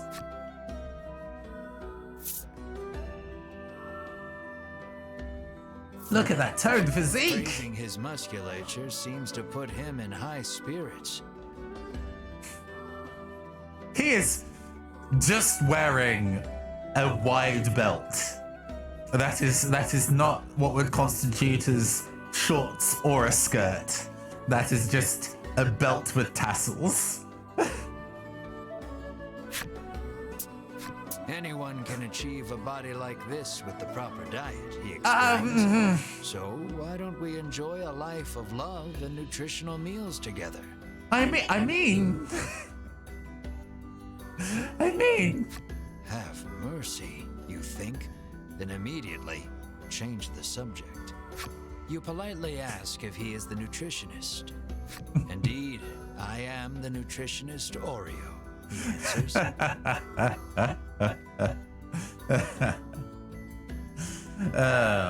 This is all very stupid. I enjoy that this game draws some very, very pin-up dudes. It is quite refreshing. It is just as silly as like the pin-up women in games like these, but I am enjoying the fact that this artist is very happy to draw both. He says he has been studying dietetics here for many years. Dietetics. You hand Oreo the extract and explain that your comrade is now bedridden because of it. He stares at the extract for a long time, and then opens the bottle and laps at the liquid inside. You know, like a normal person. That's poison, Melanie shouts in alarm. The man it's just like, you know, the study of diet. Oh, yeah. And I just never heard the word dietetics before. That will help somehow. Sorry, I'm talking over the narrator. The man insists he'll be fine with his expertise of nutrition and insists that knowledge is power. Regardless, it seems he managed to grasp the composition of the poison with that lick and starts concocting a nutritional supplement to counter it. However, he says he needs a spry fish, which has been difficult to catch lately. He needs a special fish to make the necessary supplement. Man, this is like Nier. How do you catch a spry When fish? he explains that you can catch one in the surrounding sea, Ridis confidently interjects. I know how to fish, says the elf. She shows you a page from her Oh, ancient God. tome, which explains the ecology of the fish in detail. I didn't realize you were familiar with original Nier. As in, like, did you actually play, like, the PS360 version, or have you played the remake? I own the remake, but haven't played the remake. I haven't played the HD re-release yet. Although I do understand that there's more story and more content in the re-release. I should get around to it. God, my backlog is so long. Let me live. I did not play it. A friend hadn't told me a lot about it. Yes, it's a good ass game. It was one of my favorite games ever. Like, okay, so Nier Automata, so Yoko Taro had released a number of games before Nier Gestalt, namely Drakengard 1 and 2, which are also games that are really kind of dark in their storytelling and do intentionally difficult things to waste your time. But the intentionally difficult things that waste your time are always optional in the Nier games. They're always side stories. I assume that Yoko Taro's conceit was that, hey, there are lots of people who do side quests in RPGs specifically for completionist's sake, and I want to make the fact that, hey, if you are a character who has very serious real-world time pressures, going away and ignoring those time pressures for other things can actually be really unfulfilling and unnecessarily difficult. And so there's a lot of side content in Nier Gestalt, and fewer pieces of side content like that in Nier Automata, but still a number of them, where the endings of very long side quests are intentionally very unsatisfying. And the fishing was a very big part of that. Gardening is also a thing in Nier Gestalt, and also apparently in the re-release, which uses your in-game clock for the growth of plants, and actually not going back to retrieve your plants will cause them to wither. So if you decide to go and do any gardening, you're actually locked in for when you go and do those things. Otherwise, those plants will die, and you would have wasted actually quite expensive seeds. It's a ball ache, and mercifully entirely optional. That book comes in handy from time to time, Melanie remarks in surprise. Oreo gasps as if remembering something. He says that his son went out fishing and, with a bit of luck, may have already caught a spry fish. It sounds like his son is fishing on the wharf. You decide to go find him. Let's go find him.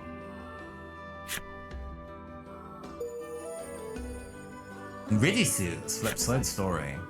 We haven't done any. Oh, I'll read. I think I'll read the flip side stories when we get to 2 hours, I think. The sun is probably. I mean, that looks like the sun. There's also other fishermen who look just like that.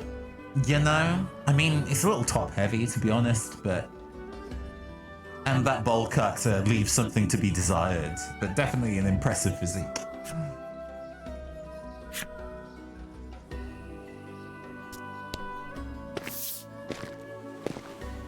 You see a young man with his line in the water and call out to him.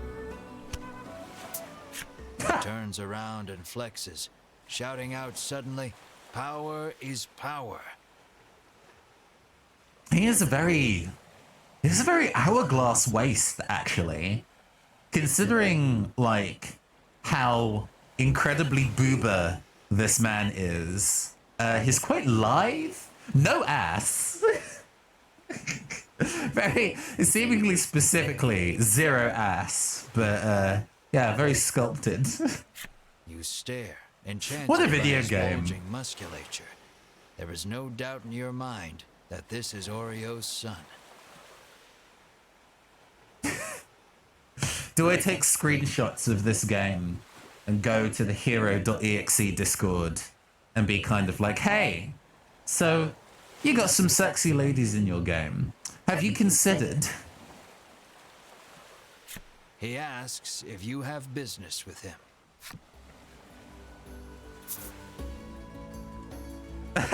Look at that toned physique. His musculature seems to have put him in high spirits. Yes. Anyone can achieve a body like this with the proper exercise, he explains. So why don't we cast our needless garments aside and train together? Apparently hero.exe has one, open brackets, numerical 1, close brackets, him, bim. But, you know, there could always be more. There could always be more. Have mercy, you think? Then immediately change the subject. Sometimes this game is actually very funny. Though you are pretty sure of the answer, you ask the young man if he is the nutritionist's son. That I am, he answers. He introduces himself as Bruno and says he is learning to be a nutritionist like his father.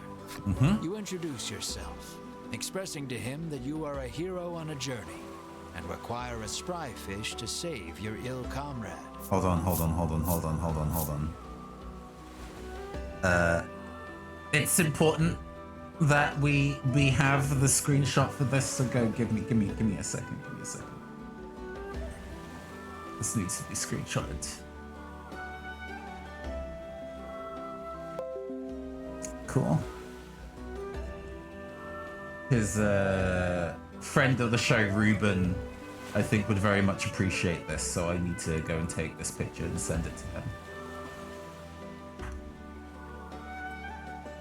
There, okay. We've done that now. Good. It was important. His eyes begin to sparkle the moment you utter the word hero, and he becomes engrossed in your tale. More or less grasping the situation, he regrets to inform you that he has not caught any spry fish yet. Ruben immediately responded, "That's me," in all caps, so I'm glad he enjoyed. He says that a monster has settled near their town, and its thundering roars have scared most of the fish away. Yeah. You know Oreo needs a spry fish to make that supplement. Hearing the despair in your voice, Bruno speaks, his words like an ember in the dark. He tells you that there is a harbor near town where fishermen gather. Perhaps you can find the fish you seek there. You thank him for the information, then head to the harbor with your comrades. Just as you are about to leave, Bruno offers to escort you there. I mean, he does look like an escort. Haha. Is it a reward you're after? You are about to ask. But Melanie smacks you on the head before you can voice it and allows him to come along.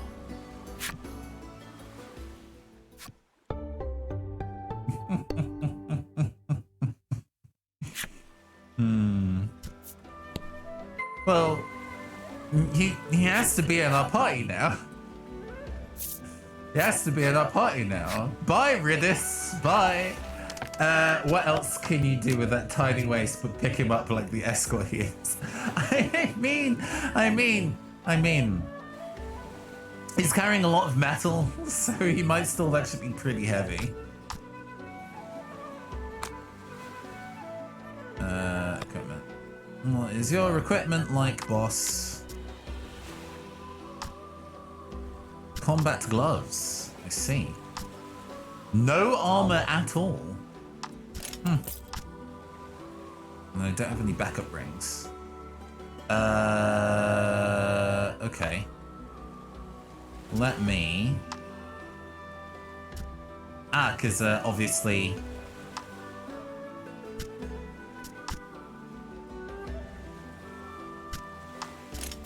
This... Switch. You... Oh, I can't equip that on him, okay. We'll give him the numbstay ring though. Because I only have 1,000 gold, so I don't know if I can buy anything especially fancy. I know I can get the latest, like, claws, I think is what he can equip. Which is odd, because he's carrying a sword in his artwork, but... Oh, combat gloves. Oh, he's already got the best ones he can carry, then fine, whatever. Frost mail. Okay. And equip. Cool. Our beefy man is protected.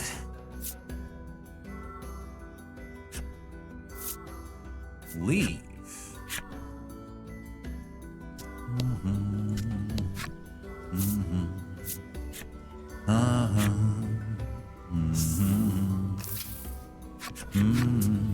Bruno looks ecstatic that he was allowed to join your party.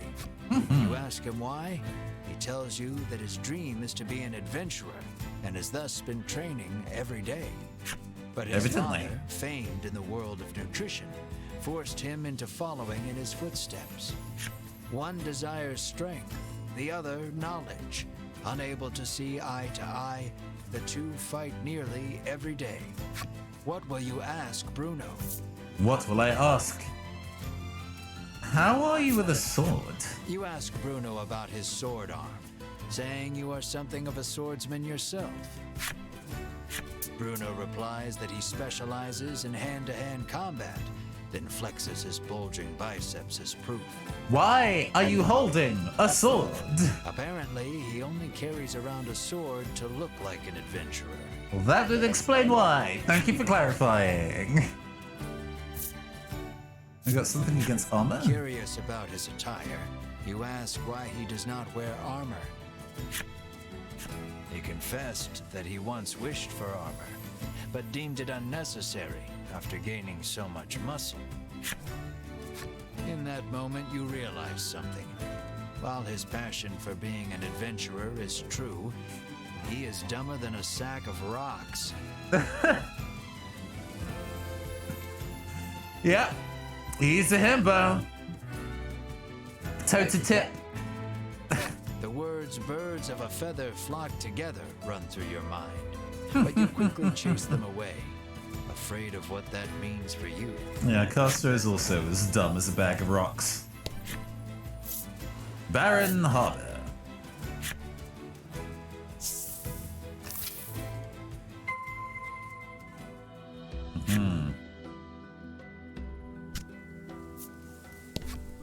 He has been fishing for several days, having decided not to return home empty-handed. He hopes his wife and child back in Shoreland are well. Rocks of varying levels of intelligence. The woman says she has been waiting here for days, worried about her husband, who has yet to return. Well, Bruno may not have a booty, but oh, hello. Why is that creaking noise? Just generally a well-sculpted human being. Lately, a monstrous roar has been disturbing the seas and scaring away all the fish. He sighs, lamenting that his catches have been poor as a result. This game is definitely a feast for the eyes. I understand, Captain.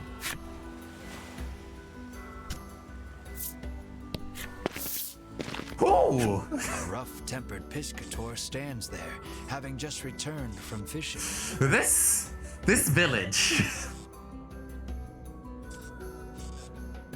Just...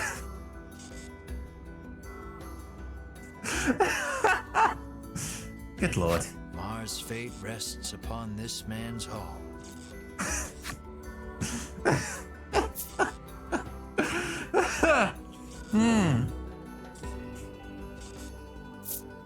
Terrible, he says, showing you the few fish he's caught. Inside you see A spry a fish. spry fish, Bruno shouts. You ask him if you can have the spry fish, but he says he won't give it up for free. Okay, how much cash?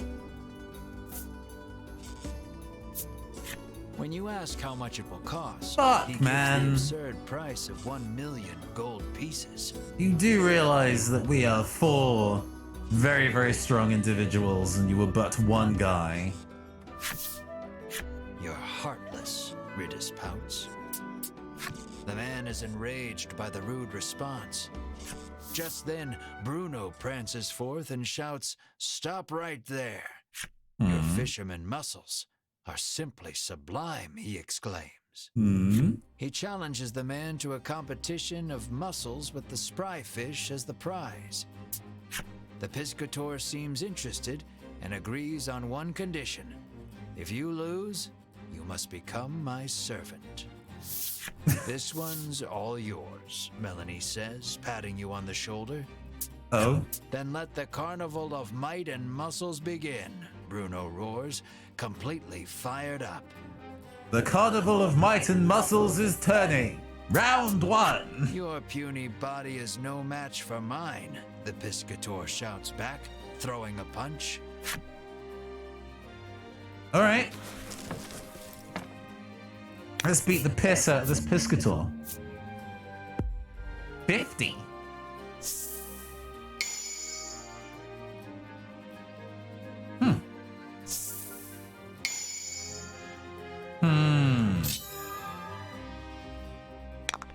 I do have 22 attack though.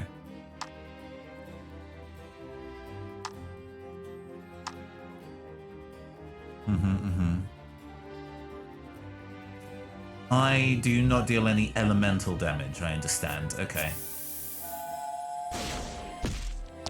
You're doing great.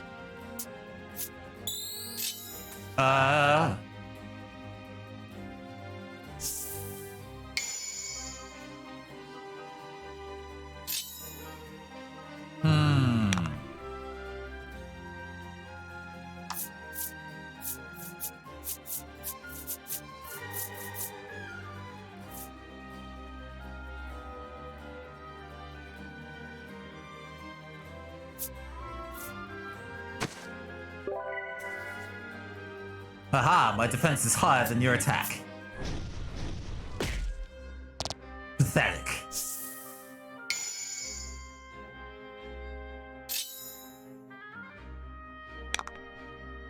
Alright, let's go for it. A battle of beefiness. Hi, please. The battle of beefiness.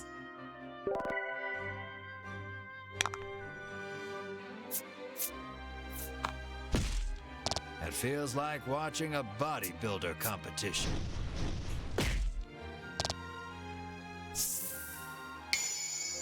All right, it's over for you.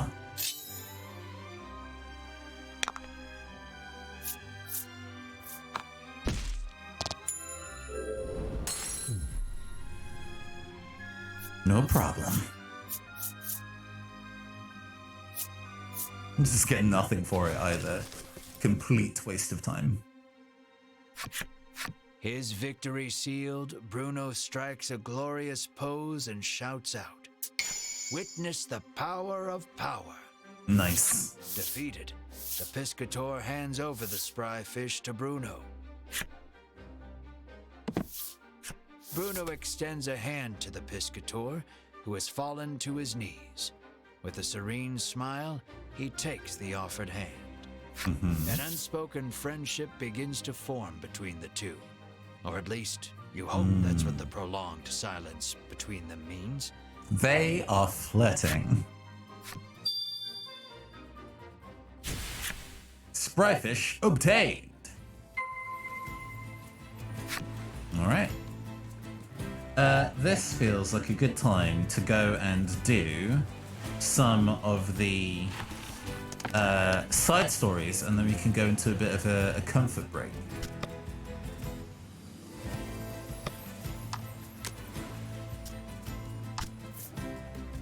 The would-be hero. What matters most in life differs depending on the person. For him, it's money. Slaying the dragon may make him a hero, but more importantly, it will make him rich. It was love at first coup when our freewheeling bounty hunter met Ma, and have been inseparable ever since. Who says bounty hunters can't have a soft side? Melanie. This dark and twisty mage harbors a deep-seated grudge against the dragon, but she knows her own limits. She desires power enough to slay the dragon with a single blow. Wait, I know that sound. The tones of a most familiar flute pull this lively young lady away from her fruit-gathering chores and towards our merry band of rogues. She carries a book she has read many, many times before, and is never happier than when she has the time to let its pages carry her away on its soaring visions of the future. The day begins early for this aspiring adventurer, Bruno.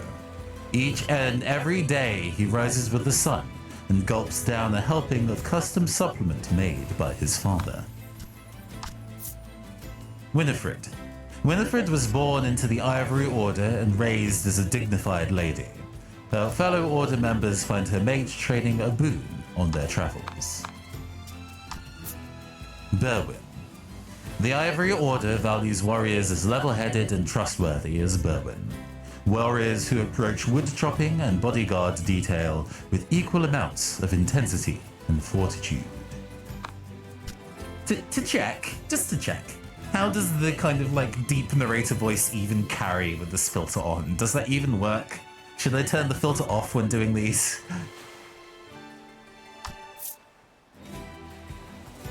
It does, sick, cool. Hedwyn. The entire Ivory Order reveres Hedwyn for his wisdom.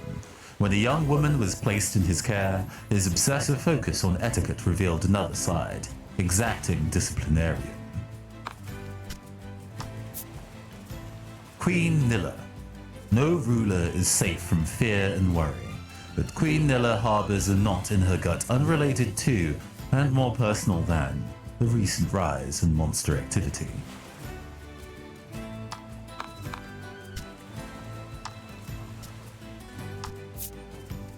Dr. Cypri. Cyprian Ambre is a long-time scholar of monsters and monster behavior.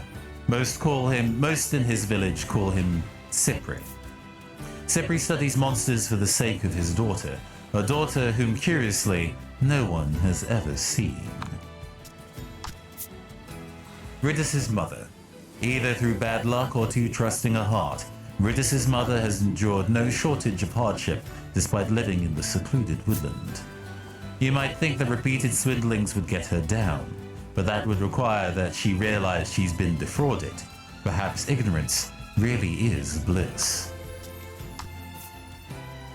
Village Headman. A traveling gourmand in his younger days, the headman has long been fond of monsters.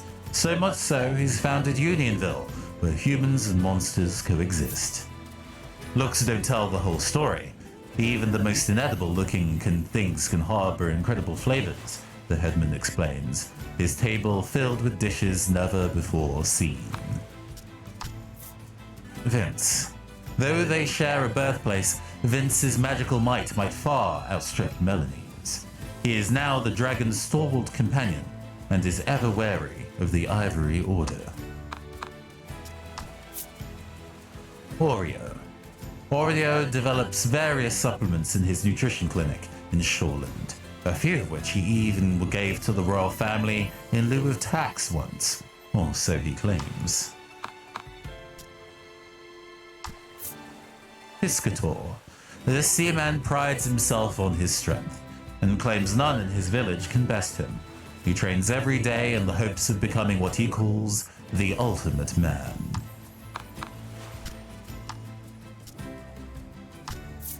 Simple boy. This boy loves climbing trees. Just you watch. Today he's gonna climb the big tree in the square. This boy loves his big sister. Today he's going to climb a tree and have a look-see in his sister's room. Plain girl. Rain patters the window. A picture book lies open. Paper and paint perfume. Tiny fingers turn the page. The book is upside down. No more light in her eyes. Only memories of mother. A painted rainbow bleeds. Average man. Not a day passed that he didn't wear his hair or arrange his clothes just the way she liked. She was the prettiest girl in the village, and one day he was sure she'd notice him. Before long, the village was full of men who dressed the same and wore their hair the exact same way. She ceased to be able to tell any of them apart. Mature man. He made a promise to the love of his life when they were married. I shall love you till death do us part. 1/2 century later, he has proven to be a man of his word. His wife now lies in bed, illness slowly claiming her. He takes her hand, decades of memories washing over him. Finally, he sighs. He'll be through with his promise. Mature woman. Every morning she wakes up early to get breakfast ready. And every morning she has to take her husband's abuse. There's only so much a woman can stomach. The mornings are quiet now, save for the soft sounds of chopping. Her husband vanished some days ago, and ever since, meat's been on the menu more often than not. Woodlander man. He's lived in these vast, dense woods for years now. Fruit from the trees feeds him. The river quenches his thirst. He gives this all thanks to the great Mother Earth. Woodlander woman. He takes no notice of me. I have made my peace with that. I'll be happy so long as I can watch him from the shadows. This place is a paradise. So many trees from which to gaze upon him from all angles, every day of the year, forever and always. Muscle man. Traumatized by the bullying he received as a child, he vowed he'd never let anyone get the better of him again. His pain was the springboard for the body before you now. Elsewhere, another boy masked his own issues by teasing another. Fearing retribution, he too bulked up, and thus did the world gain two absolutely ripped men. Muscle maiden. I want to be cute and stylish, sure, but I really want to live happily ever after. Visions of a ring with a big old diamond on it to dance in my dreams. But nobody gave me that ring. So you know what I did? Well, just look at these muscles. Aren't they cute? And they shine brighter than any diamond. Calm down, chat. Calm down. Blacksmith. Hello there. Striking out on your own, are you? Oh, I've been at this long enough to size people up at a glance. Don't worry, I'll make you exactly what you need. Item shop girl. She was a quick hire. Her gentle disposition was sure to attract a few more customers, they figured. No one prepared for the crush of customers that ensued. Her moist, glistening eyes... Apothecary. Her moist, glistening eyes, the lone bright spot in her dimly lit shop, locked on me as soon as I sat a foot inside. Her uncanny, croaking laughter sent shivers down my spine. Innkeeper. He confessed his love to her and asked her to live together with him. He pledged to make her happy. She nodded and agreed readily. Game parlor reception. Rumors abound that the sweet innocent boy who greets the patrons of the game parlor receives a small bonus from the owner whenever the house wins in a game of cards. Carriage Master. At first it is 2 legs. Sorry. At first it is 4 legs, then 2, then 3. In the end, it is 10 legs. What is it?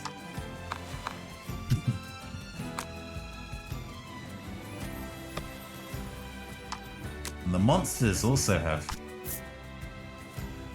You know, Slime. You know what they say. Your hero's journey hasn't begun until you've squashed a couple of slimes underfoot. Though the vast majority are killed when they're young, those few that do survive to adulthood reportedly grow large enough to swallow villagers whole. Armed slime. These slimes have learned how to wield human weaponry. Most all who have taken them lightly have paid with their lives. Well, learned to wield is perhaps overstating things. They still primarily attack by ramming their gooey body into their enemies, but now they do so while brandishing a sword. Mr. Flobby. Everyone's favorite friendly villager slime, Mr. Flobby. You can find him playing house or racing against the girl in the village, his bestest friend forever. Mr. Flobby comes from a real big family. There's his sister Plobby, his brother Blebby, and his nephew Booby. Sadly, none of them are with us any longer. His nephew Booby. Red Fungo. Red Fungos are fiercely territorial, killing all who set foot on their land and turning their corpses into red fungo colonies. Forest creatures fear their swelling ranks. Forest dwellers so covet the red fungo as a health food that they leave monster carcasses in the forest and return to collect them once the fungos have colonized them. Green Fungo. Seeing as they produce poison within their bodies for protection, these guys are anything but fun. Factor in their tough flesh, and you have a meal even the omnivores avoid. Furball. As these little fluffs mature, their fur grows until it covers their faces. As this is quite the existential threat, they entice other monsters to trim their fur so they can see. These creatures shed rapidly as they age. Upon losing the last of their fur, they cry out the remainder of their body fluids, leaving behind a nearly mummified husk. Okay.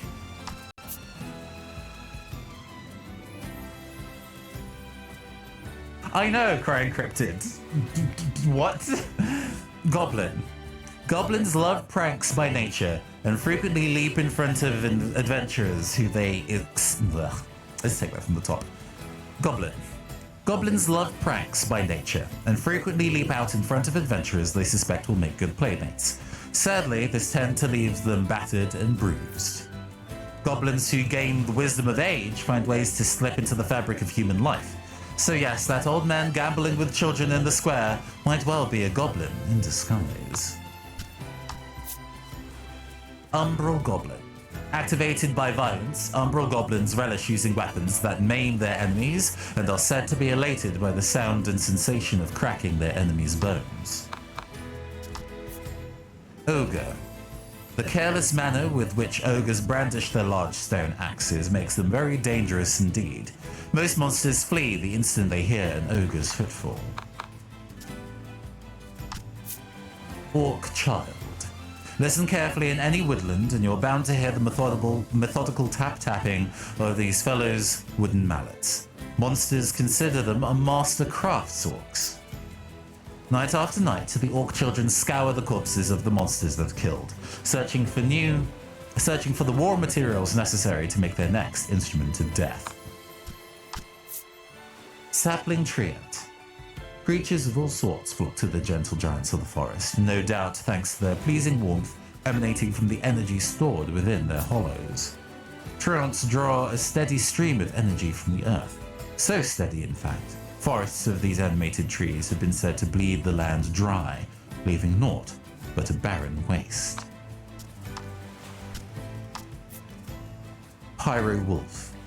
The flames engulfing these wolves are said to burn until the wolf perishes. As such, one nation took to engraving these beasts on talismans as a symbol of long life. Harpy. Nary a soul has ever laid eyes on a male harpy, but they confine themselves to the nest and raise the young while the females are off hunting. Dryad. Dryads believe themselves the belle of the forest bull, or so to speak. On the night of the full moon, they have been known to hold concerts deep in the heart of the forest. Skull Soldier. A powerful curse clings to the bones of these former humans, which pry themselves from the grave in search of release. Dispel the curse to render them a pile of ordinary bones. There was once a couple consumed by ill-fated love, only to be reunited in undeath. So overjoyed were they at their good fortune that they both passed into sweet, eternal slumber. Lost Soul. With staggering magical powers theirs at last, the lost souls regained a modicum of humanity. They gazed upon their skeletal forms in despair and vowed to become human once more. Lizard Warrior. Lizard warriors are battle-hunted creatures who thrill at the thought of fighting a powerful foe, nigh unshakable when armed. And that are all the creature stories. How are we doing? You know what? I think I'm gonna just persevere until we hit 3 hours, I think, and then see how we feel. I think we're good. I should be alright to continue for the time being.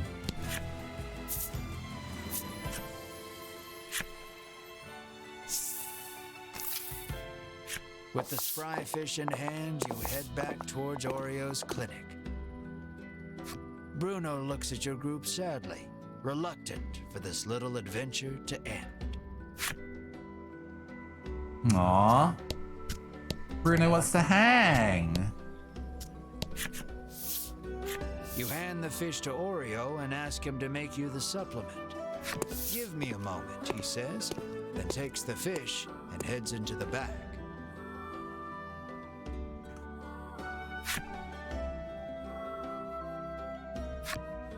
1 hour later. It's ready, he says, emerging from his room and handing you a bottle. Energy concentrate acquired. Oreo's homemade supplement is nutritious and flushes out monster poison. You hope this will get Mar back on his feet. You need to get back to Unionville on the double. But before that... How do you thank Bruno?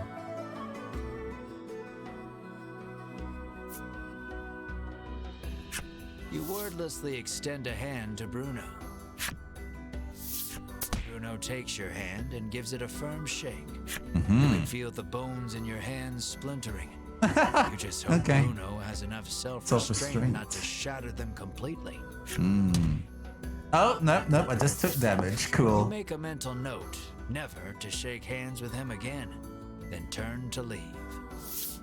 But Bruno stops you and says he wants to journey with you just a little longer. But Oreo is quick to douse the flames of his desire.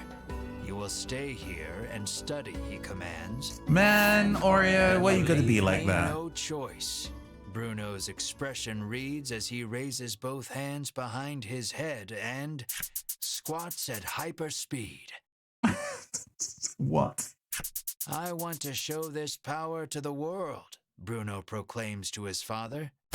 You have much to learn, my son, Oreo retorts as he starts sidestepping at breakneck speed. Only the sound of their labored breathing and bodies moving resonates through the otherwise silent room. You can only look on in stunned silence at the enigmatic display. Surreal. 30 minutes later. Bruno falls to his knees, panting. This is my limit. You have grown, my son, Oreo says, looking no worse for wear. So are you coming with us or not? Melanie interjects, ever the blunt one. Only our muscles know the answer, comes Bruno's cryptic reply. I don't get it, Ridis remarks frankly. On the condition that he study nutrition upon his return, Bruno is allowed to go with you for just a little while longer. And the angels rejoiced. You realize that these two have a very special way of talking that no one else can understand. All right, let's get out of here. Hearing yet another roar in the distance, you realize you need to get the supplement to Mar so you can investigate the sound together. Oops, sorry. Got my mic, apologies.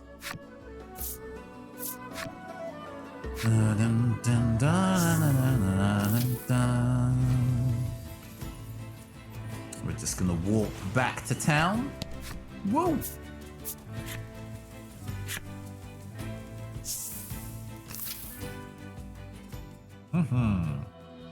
At the inn, that's right. Here to stay the night? The innkeeper asks the moment you set thank you foot very in. much for the £5 tip, Captain Hurricane. I really appreciate it. We've become ever closer to getting new tech. I am currently trying to save up this way to buy a new green screen, and then hopefully, if we save up enough money still, a new webcam. Well, you know, I've talked a handful of times on the channel previously about how I don't lies listlessly upon the bed, looking somewhat haggard. how I don't monetize the channel for a variety of reasons. And, well, I mean, I want to kind of keep the experience ad-free, very, very specifically. So I appreciate people who are willing to donate a little bit of money to the channel anyway, in exchange for not seeing ads. Oh, I misread that note. It wasn't £5, it was 15. Thank you very much, Captain. I really appreciate that. Thank you. I need to make sure that that alert is slightly larger in my eye line, or just learn to read. Goodness me. Sorry.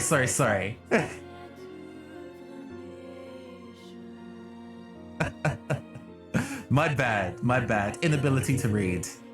Thank you. It's very kind of you.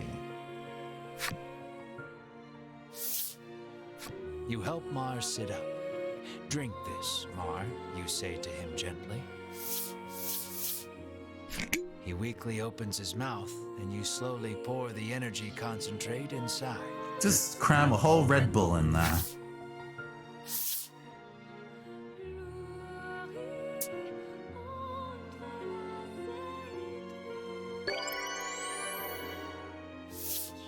Mar abruptly bolts up and turns his head toward you with a puzzled look.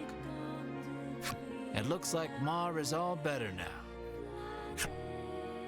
How to express my joy? A bear hug, absolutely. You give Mar a tight hug. Mar mewls softly in discomfort. Overcome with joy, you sob and stroke Mar's head. Melanie and Ridis watch you two with a smile. Bruno is deeply moved to see nutrition bringing a smile to others. Nah, rejoined the party, and is still not going to be in my main set of 3. Sorry With about this, it. You can finally put the happenings of that strange village behind you.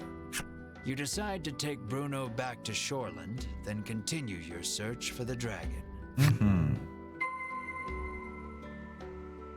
To his home in Shoreland. Really? Do I have to? No, we're fine.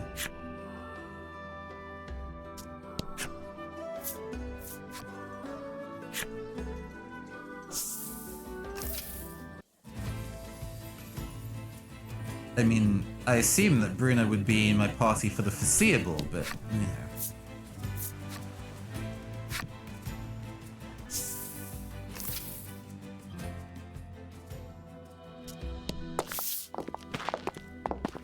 You arrive at Bruno's house. Though he seems to want to adventure a little more, he reluctantly enters his house. You ask Oreo if he knows anything about the monster behind that mighty roar. That would be useful, actually, He says yes. that the creature nests atop a tower not far from town. With that, your next destination is decided. Here, you will part ways with these two, but you owe a great deal to the nutritionist and his son. Bruno looks at you, his eyes begging you to let him come along. What will you say? I mean, absolutely. Help us take the dragon down. The dragon together. Yeah. You are sure his power and knowledge will come in handy against the beast.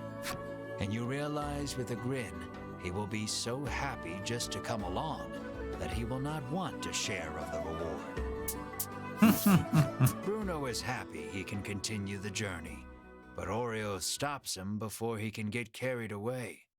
You must stay here and study, Oreo says. Bruno explains that the journey thus far has taught him the splendor of nutrition, and he now wishes to travel the world to deepen his knowledge. After hearing his son out, Oreo suddenly removes his glasses.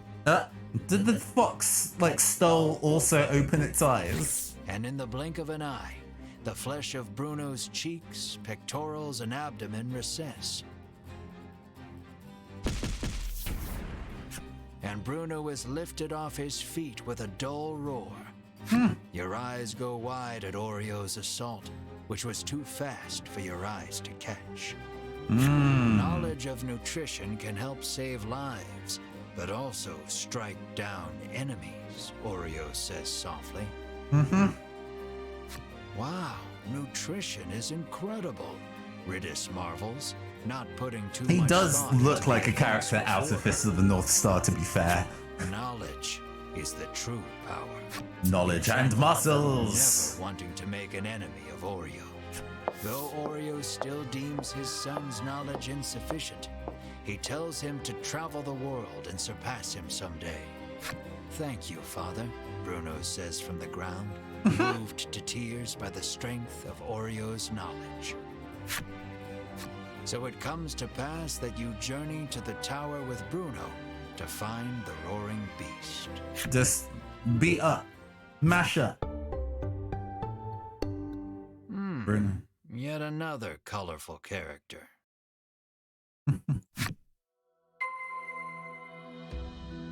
Hey, Devil's Mouth. Good evening. Good evening. Thank you for being a first-time chatter. This game is a card game only nominally. It is very, very specifically like an old school... Oh, sorry. We've got a chapter narration. In Shoreland, a strapping father and his son dedicate themselves to nutrition. The father suppresses his son, claiming knowledge is power. The son resists, claiming power is power. With the aid of both, their exhausted comrade springs back to life. After learning prominent information from the father,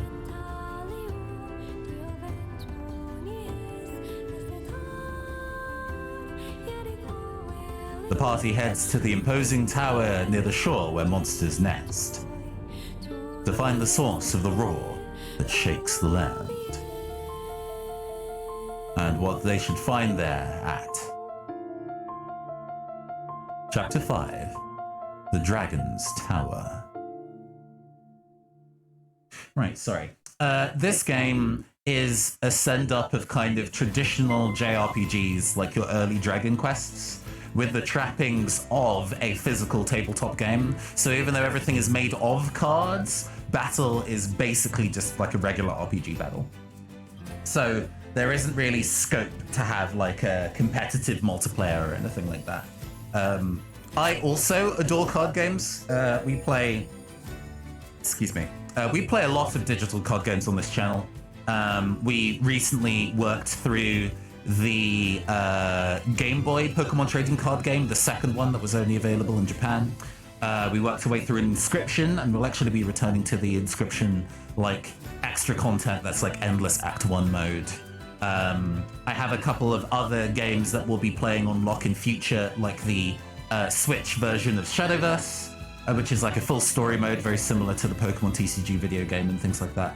I'm going to be seeing if I can actually if it's possible to do a collaboration with Wizards of the Coast, so we can do something for Neon Kamigawa. I'm actually very, very excited for that new expansion coming out in, I think, February. So I'm looking to see if I could work with them one day. I'll be working really hard to see if I can make that happen. Inscription is very, very good, and I enjoy it immensely. It is not a difficult game by any stretch of the imagination, and it is not the same game throughout the experience, but it is a game that loves card games. So I think if you love card games, Devil's Mouth, you will also love it, even if it isn't a challenging one.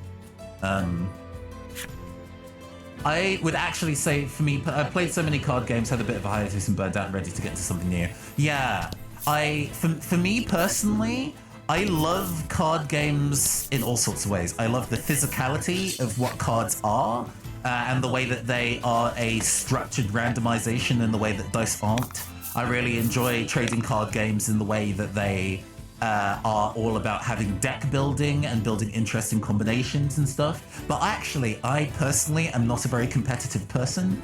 I've done like local game, well, my operator, I'm just a digital construct, I have no physical body, but my operator has been to many kind of like card game days and Friday night magics and stuff in the past, and they are sometimes fun, but I think the pressure and attitude around having to win or lose or build something really efficient or spend the money to build something efficient isn't really where they drive much fun from card games from, and I'm kind of the same, honestly. Kitchen table magic was such a large part of my operator's like teenagedom, and I kind of miss those times.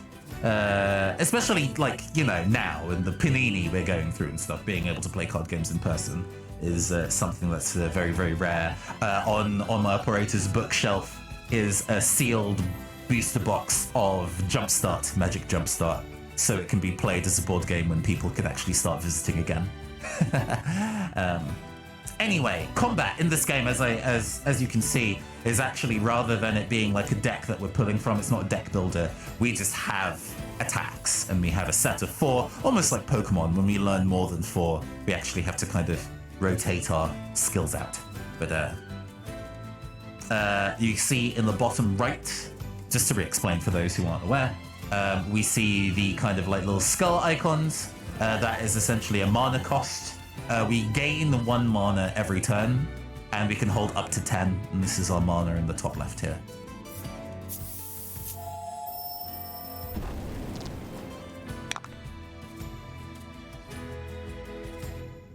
Die. Oh, seriously? Oof. We're just gonna give you a big chop. Ugh. Ooh, 17 damage, nice.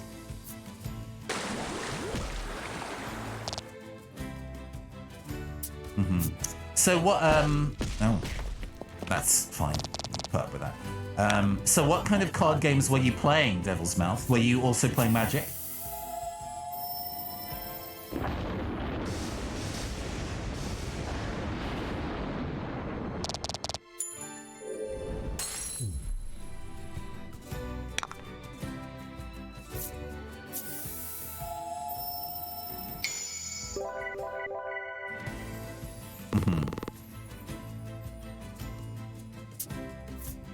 Oh.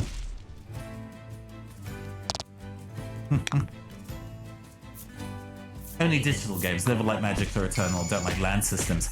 Ah, gotcha. So you're talking like Hearthstone and Shadowverse.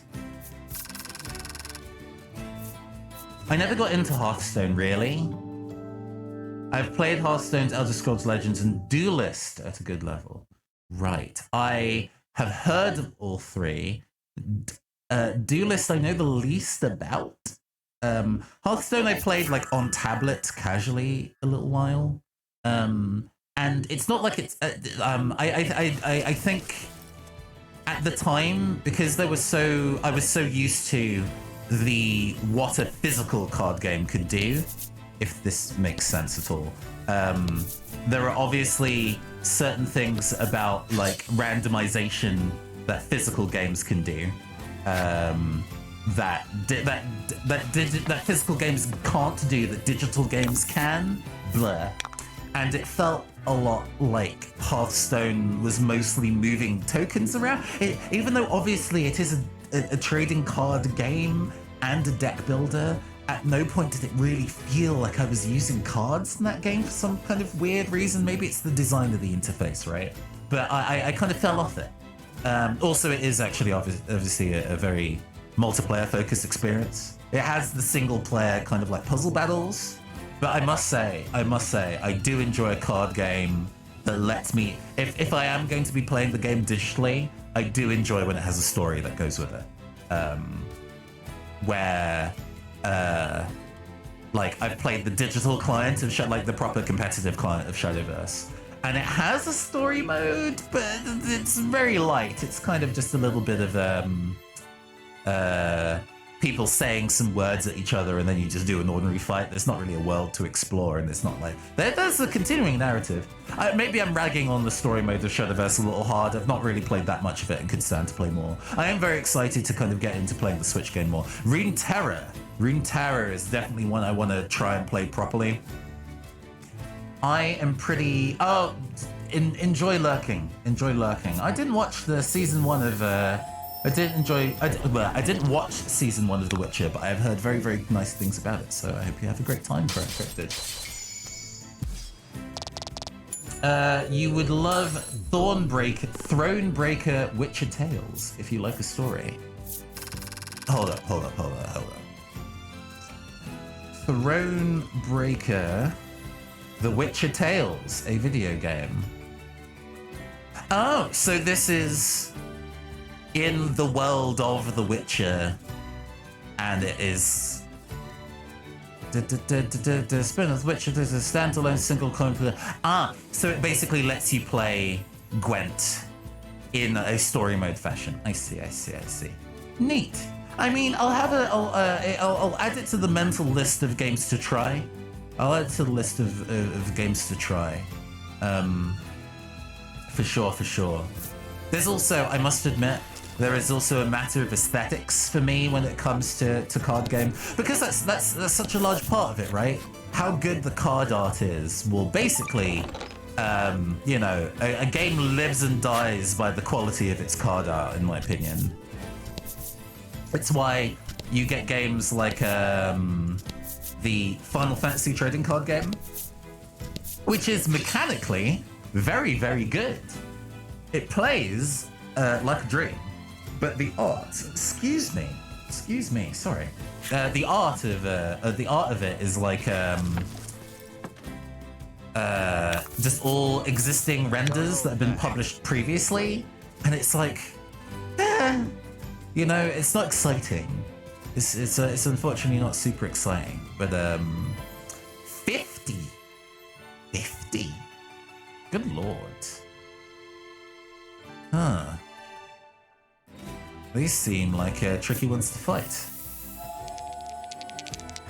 Try to get into deck builders but can't. I like Slay the Spire, but generally not a fan. Understood. I get what you mean. Well, Inscription is in ways a roguelike deck builder. Oh, bad dice rolls. Bad dice rolls.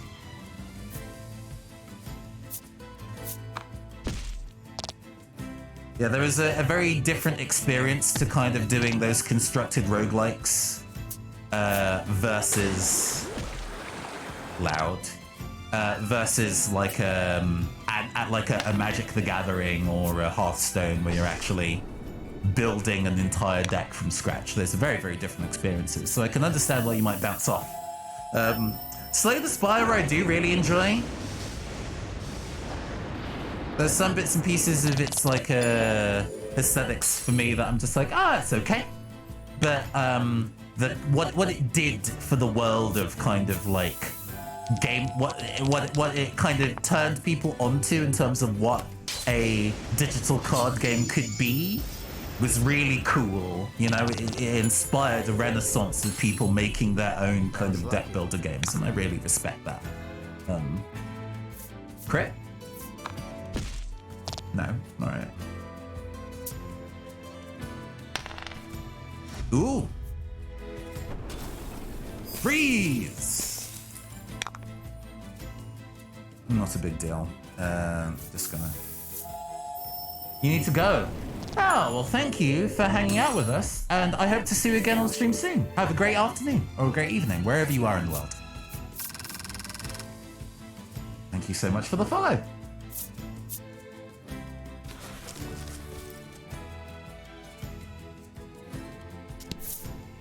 Ah, yeah. I'm in the UK as well, I feel you. Have a good one. Something's catching the sunlight just so. You move closer to get a better look at it. You find a chest lodged in the hollow of a tree. Lucky. Something about this feels familiar. You fish a note out of your pack. Sure enough, this is the location those thieves mentioned when you were eavesdropping. Gimme. Quite convinced you found their stash, you open the chest with a self-satisfied smirk on your face. Gimme. Ooh. Ooh, big armor. Who can even equip that?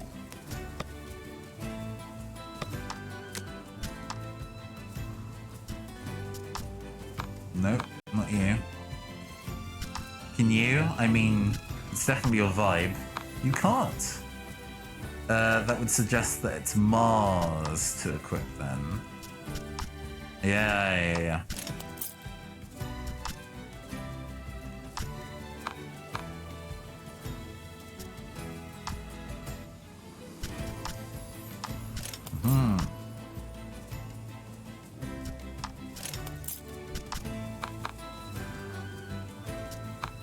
Okay, let's see if we can find this tower.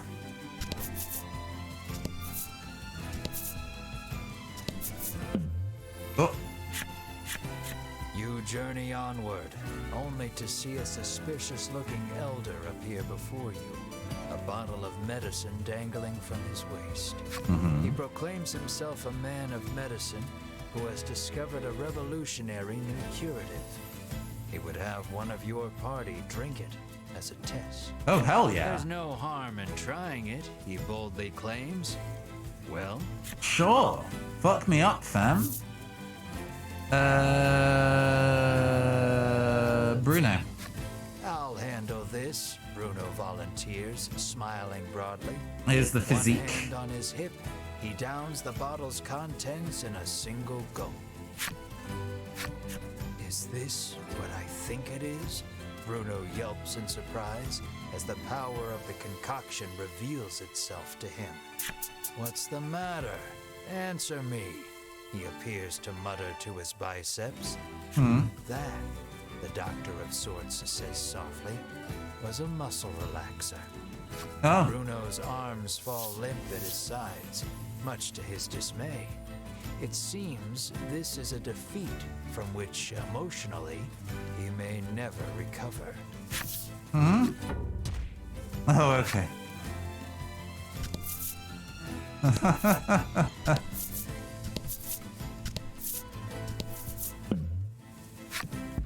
Am I going the wrong way? Whoa, what was that? Something comes rocketing down from the mountaintop, there and gone in a flash. What was that? It was a monster, right? Your friends insist it was probably just a rock, but you're convinced it was a monster, and you can prove it. You point out the coins scattered in the thing's wake. What kind of rock drops cash, you say smugly? Oh, okay, we just gained cash out of that. Sick. I was expecting that to be like, oh, that's my money you stole, but no, we just get the cash money.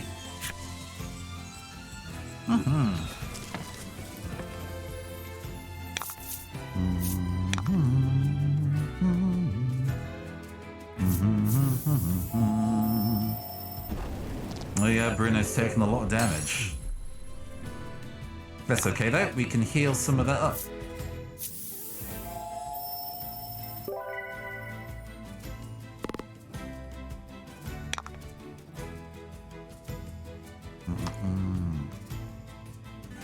Die.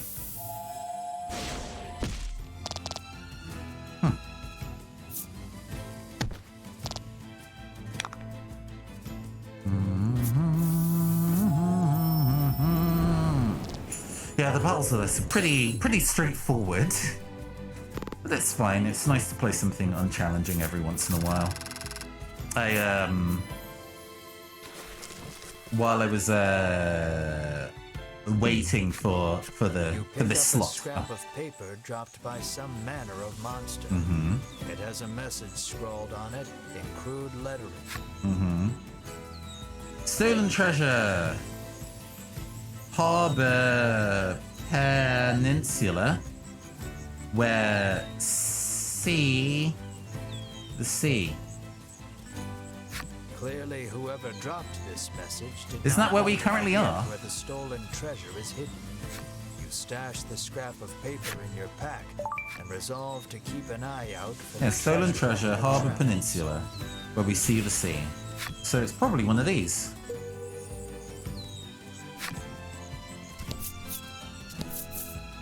Well, there's the Misty Tower.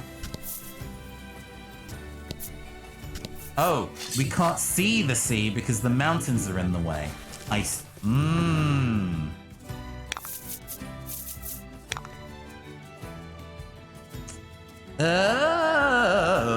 You're weak to fire, so we're just gonna...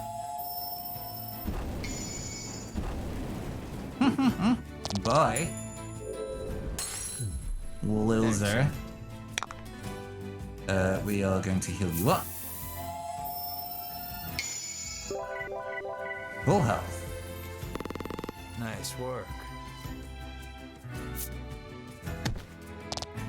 Please do continue to attack our inflicts defense down. Oh.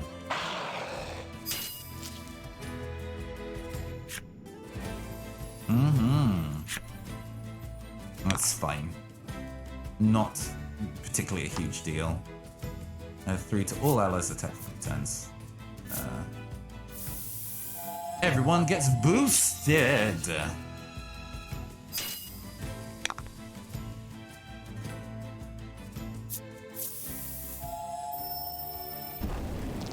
Oh, almost.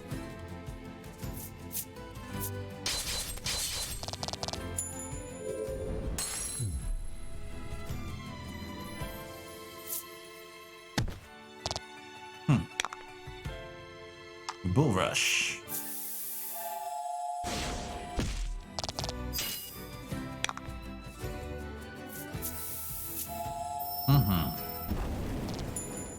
Nicely done. Maybe a little slow.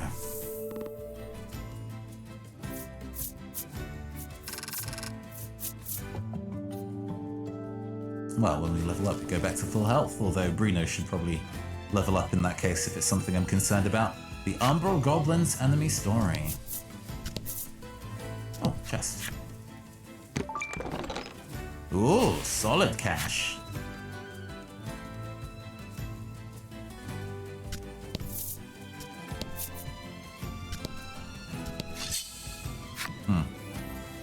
Oh, excuse me. Sorry about that. Let me readjust my pop filter. About the enemy.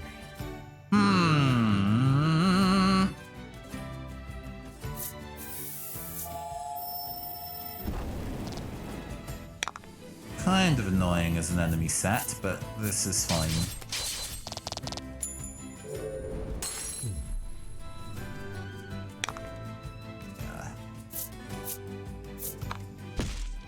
Ooh, big hit. Attack down. So we're getting enemies that can debuff us now.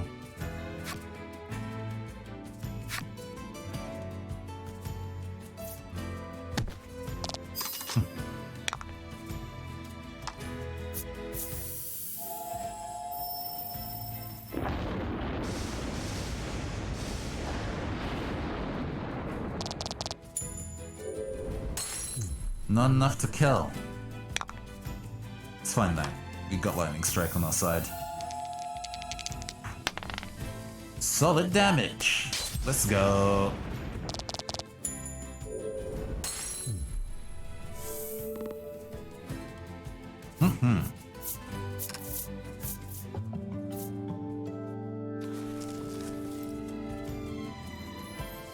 All right.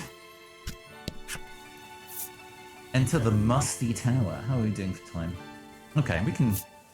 I think we can probably beat the tower and then call it one. We'll see how long this dungeon is, I guess. We have finally arrived at the Tower of Legend. Is everyone ready? You ask with a posed look. Bruno is the first to respond. But this is just an old lighthouse, he remarks, oblivious to your sudden embarrassment. Riddis snorts to herself, seeing you red in the face from jumping to conclusions. Good jams. Some hot jams in this cave. The door. It appears this sturdy door has a magic seal on it. Unfortunately, it is out of her realm of expertise. Riddis rolls up her sleeves and shouts, "Open sesame." You swear you have heard these words somewhere before. You all watch in silence as the door stays shut. You snort to yourself, seeing Riddis red in the face. Now then, how do you get in? I mean, I love the idea that we can just use this swole motherfucker to just break the door down. Bruno exhales deeply, then places both hands on the door. He pushes with all his might, his breath labored, chest heaving, sweat dribbling. And it opens. It seems the magic seal could not protect the door from the physical might of your most stalwart companion. Sweat. Dribbling. This is the power of power, Bruno pants, but you promptly ignore him and enter the tower. The power of power. Oh, there are holes in the floor. Noted. Oh. Although it's hard to accidentally fall into one, considering the card has to be revealed first. We have ice hounds in here, huh?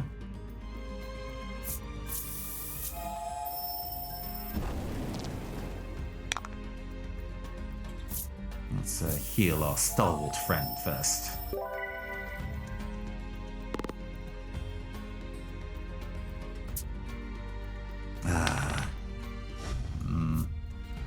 Attack down. Fine.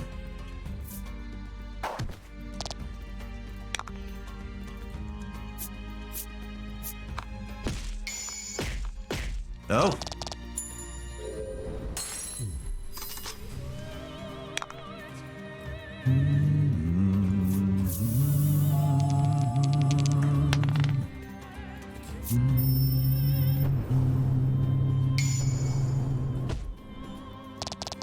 Go for a spin. Congrats. No sweat. That's the level up we're talking about.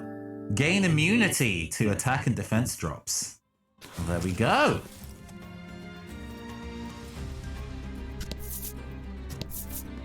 Ah.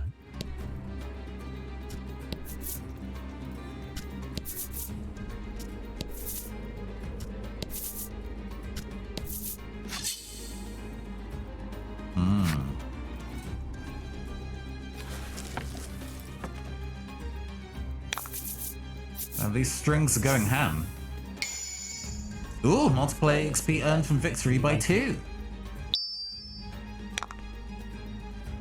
Okay, okay.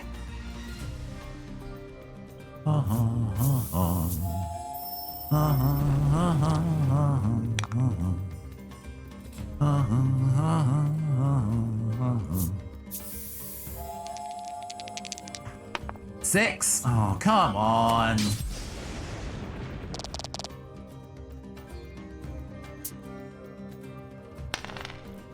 One. Attack failed.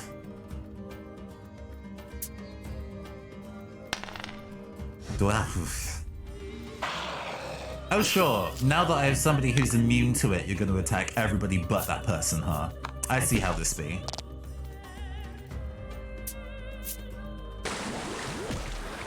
Ooh, and I take bonus damage because my defense is down. Too bad though, the fight is already over.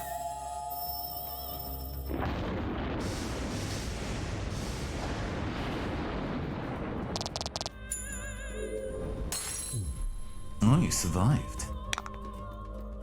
Well, I'll heal myself. Go up to 32. Wow. Pretty heal. And then you die for me. Nice. Congrats. Expertly done.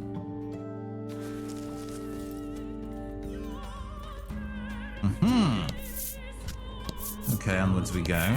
I assume that the next area is somewhere here. Ah, here we go, there's the stairs.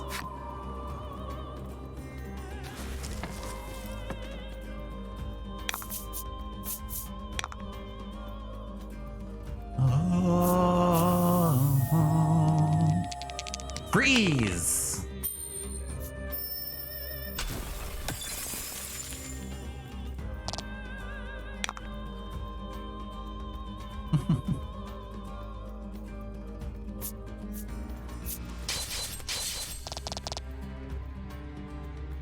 Oh, going first. Not a threat.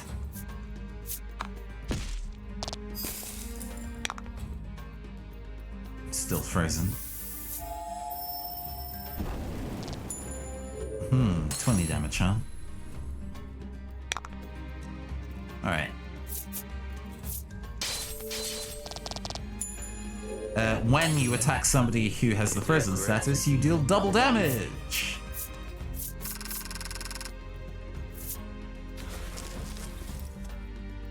Alright, let's ascend. Jump to the second floor. Proper Lavender Tower bullshit. Oh, this already seems to be the top floor, it looks like. Well, let's go see what's on the other side first. Oh!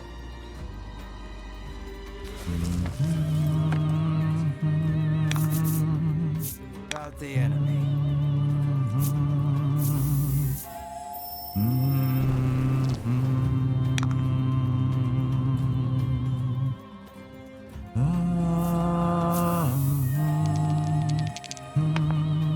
Ooh!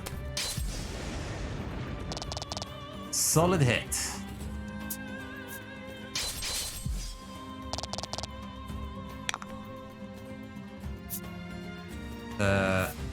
Rather than that, I'm gonna make sure that you don't get turned for efficiency's sake. Get out of here. Wow, you gain 3 health upon the turn finishing. I forgot.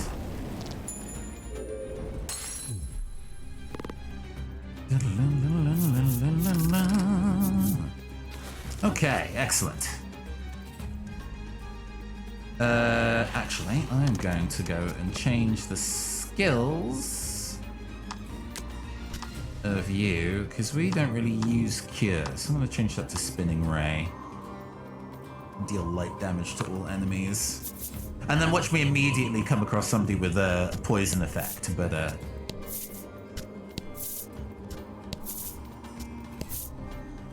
aha! I knew there'd be a chest down here. Cash! Sick. This isn't a dungeon with limited movement, so we're just gonna walk back here. Your footing suddenly crumbles. With no way of saving yourselves, you fall downward. Oh no! Once more from the bottom.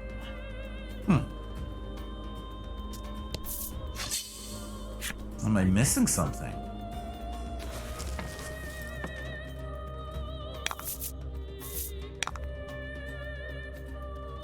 Uh,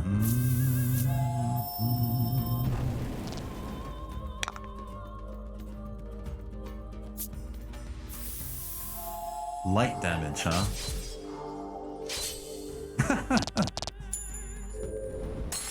Slightly silly looking.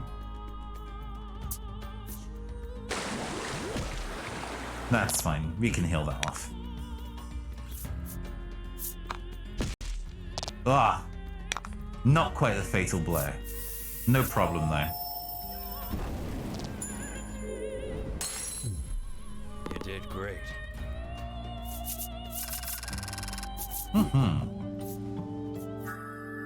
Lightning proof.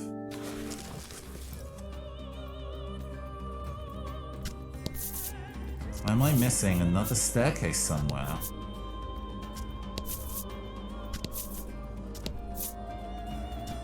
There's a chest that we missed.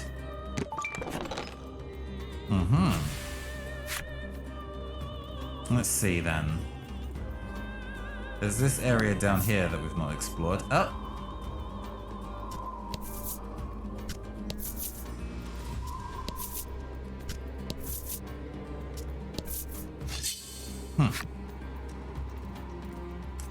Alright then.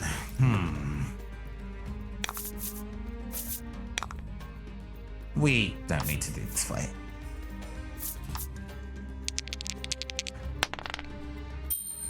Double 4. We're out of here.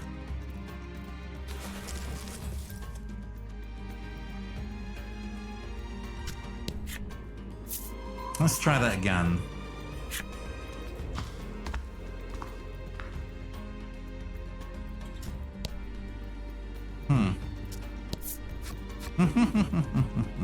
You can click to go to any tile that is flipped over.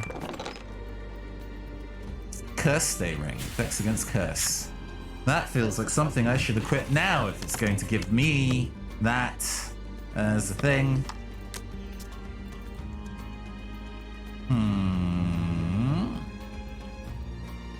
I don't want my main healer to be cursed.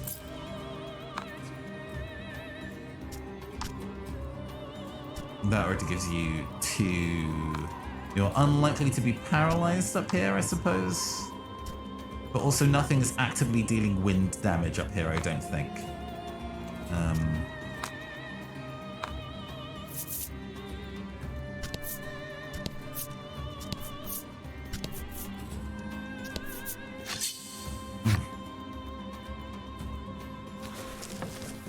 Is there truly nothing up here?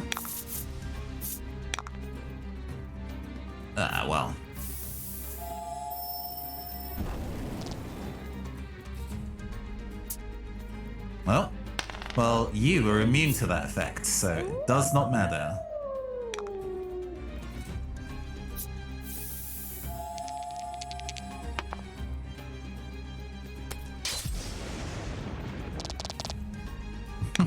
Man, seriously?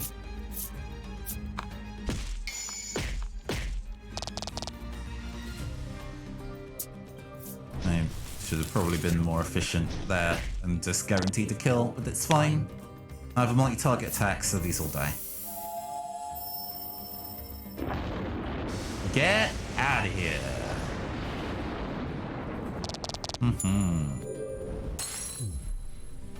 Congrats. All right. Let's keep it pushing.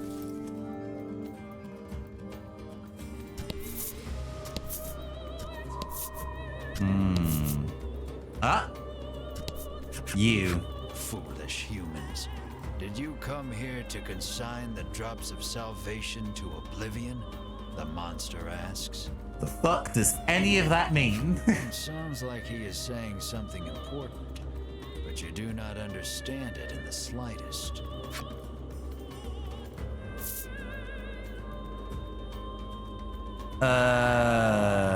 Does Melanie know? Melanie is so absorbed in thinking about the creature's words, she cannot hear you calling her. Does Ridis know? Ridis has given up on thinking and whistles an offbeat melody to herself. Okay, great. While everyone is distracted, the monster attacks. Literally nobody knows. If Bruno actually knew, that would be great, but oh, it's just one enemy? It's just one enemy? Alright.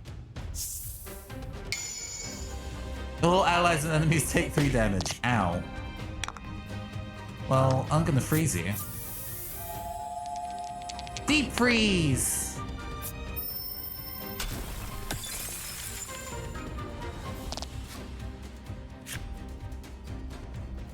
Characters resistant to certain ailments will not be affected by those ailments regardless of what you roll. Ah!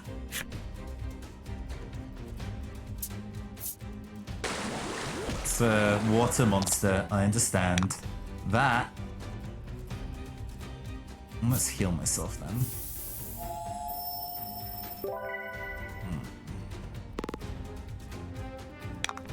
Right.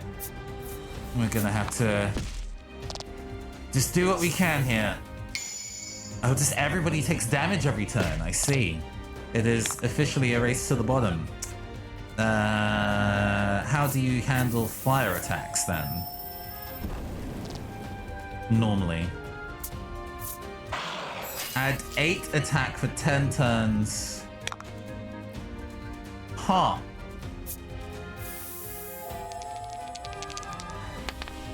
Oh man, higher than that, please. Oh, you do not like lightning attacks. Understood. Well, let's go and deal that thunderbolt damage to you and give you a whole bunch of damage.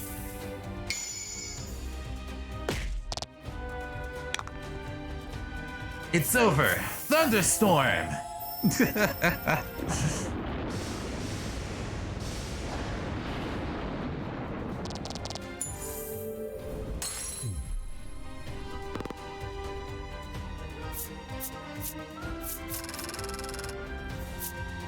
Nice. Immunity to paralysis.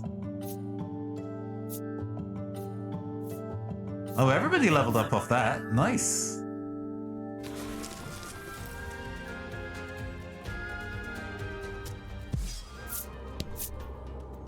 And then we ascend further. Yes. We ascend to the Musty Tower, 3rd floor.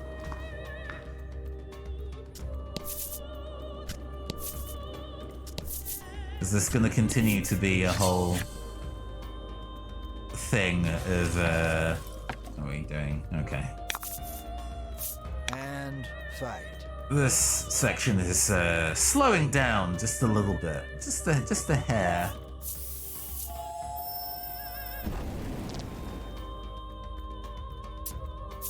Oh. You are a lightning enemy. I was not expecting that. Spinning ray. You're definitely going to be weak to light, yeah.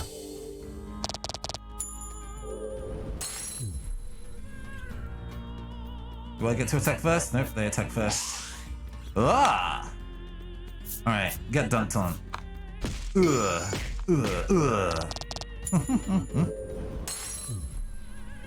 I mean, we take those levels when we can get them.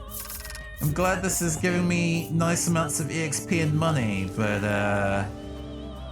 we don't have a Pokemon-style repel to turn down the encounter rate, and depending on how things go, that might be preferable. Oh god, another hole. On the floor. Melanie suggests it might be money. You are instantly upon the shining object and picking it up. It's a trap. Melanie asks why you have such a fixation with money. Okay. We were poor, so you begin. Then remember being serious isn't in your character. Leaving your past a mystery, you quickly throw aside the shiny piece of glass and move on. A hair of a backstory.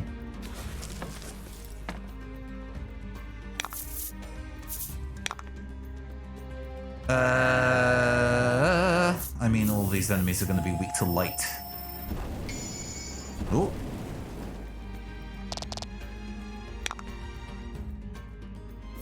Spinning ray. Mmm.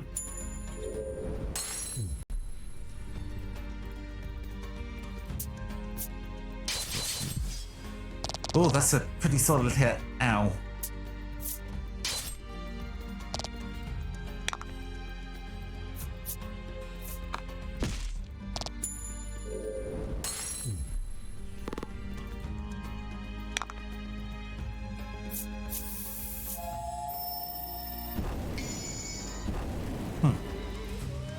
I might actually have to use an item on her for efficiency, because I have a feeling using the spinning ray every turn is payback.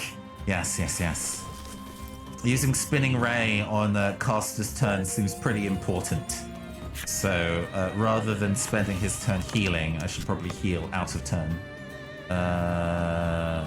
And cards, items, heal 20 HP. Cool.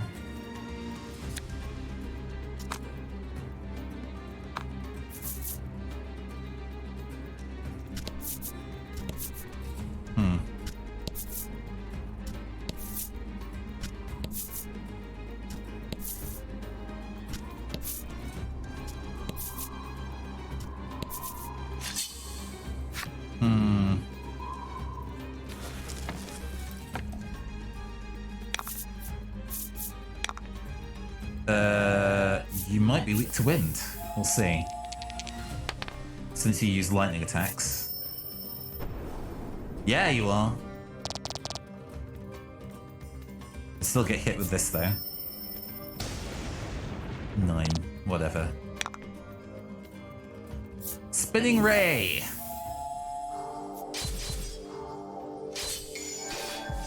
Oh, bye.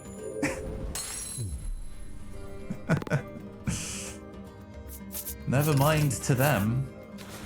The crit rate is actually really high. The critical animations for just cards flipping around is actually very funny. Just, I have a feeling that the numbstay. Oh, okay, we'll keep. We already have an enemy with that on, so we'll keep that. I have a feeling that these cards over to the left, to the right-hand side there, is definitely another pitfall. So, man, the encounter rate in this building definitely is higher. Let me live. This might be odds of running. Might escape. Let's see. We're gonna Zephyr on you. No. Well, you die anyway. Bye.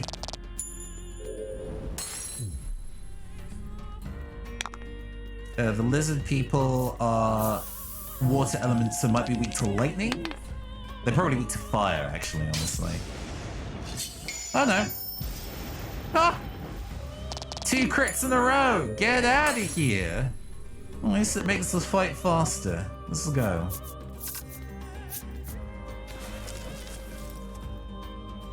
We still hustling.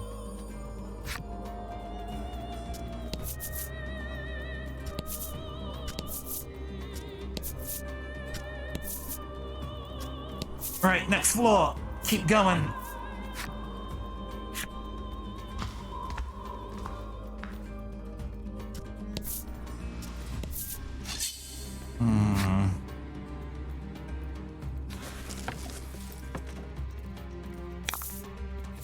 Let's do this. The fuck is that?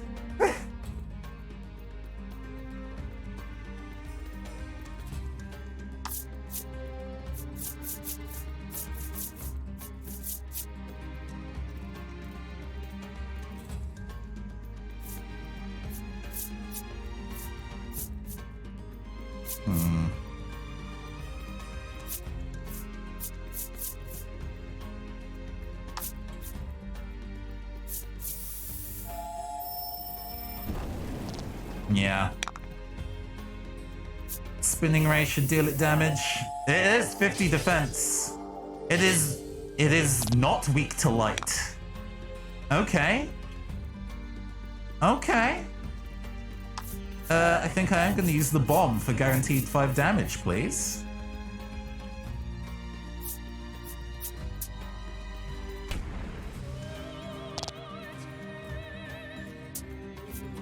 Oh, it's a fire enemy.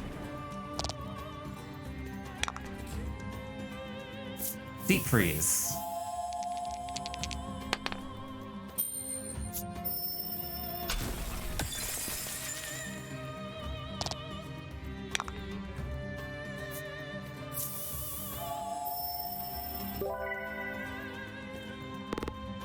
Gives me a free opportunity to heal.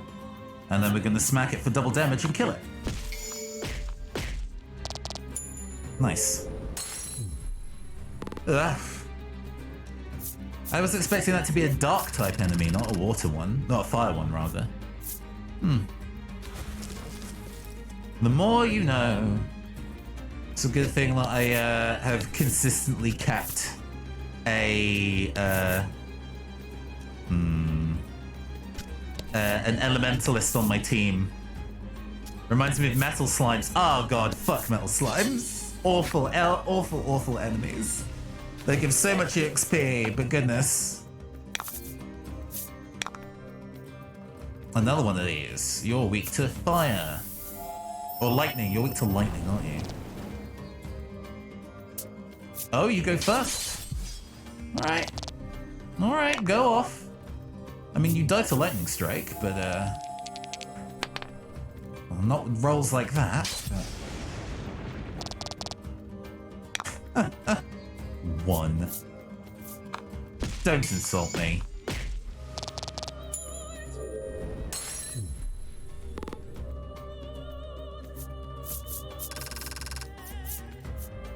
Treasure discovered. Alright. Left, middle, or right? If anybody's up for answering such a deep, philosophical question. Right. Thank you.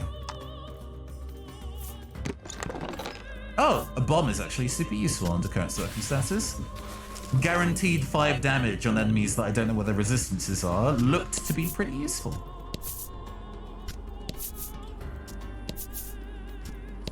Yeah, I don't trust that entire... But I have to take it, okay. And Spear Elixir. Nice. I have to go down here, it seems. So, we'll look into it.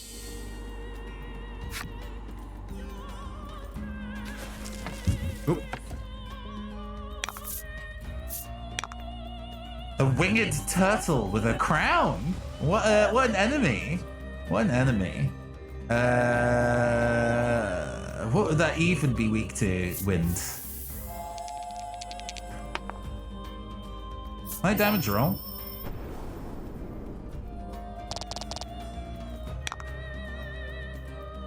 Lightning?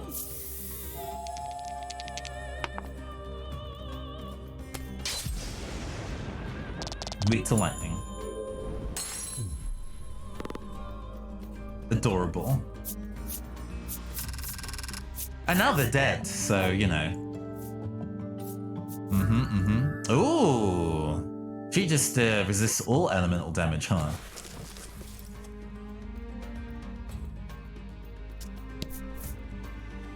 Okay, we'll take the chest. Magical key. Use this to open closed doors. Alright. Yeah, not trusting this panel up here or this panel down here at all.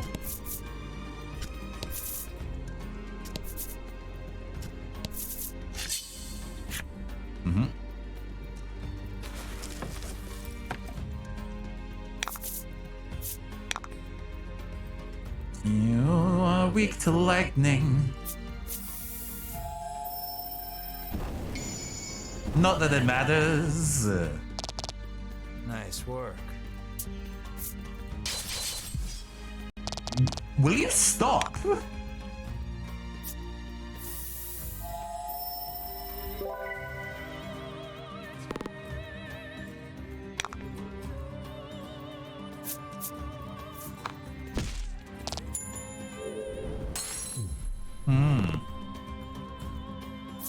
Okay, man. This dungeon has been definitely a very direct venture. Okay, all right. What I'm gonna go and do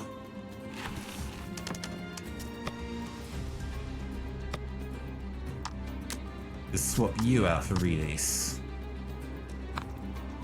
He does crit damage on stats effects, and then try and pile on the stats effect damage. Mercy, the dragon's heart and body have already been reduced to naught, it says. It sounds like he is saying something profound, but you do not understand it in the slightest. Melanie? Melanie considers the words, but cannot seem to concentrate, with the oppressive heat radiating from Bruno's sweltering pose.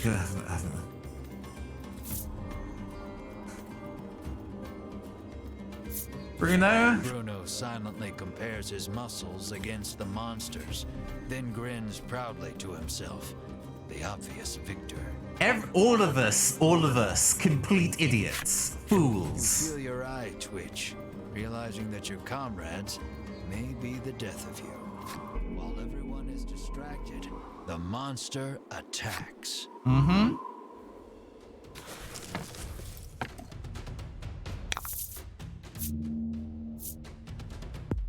100, huh?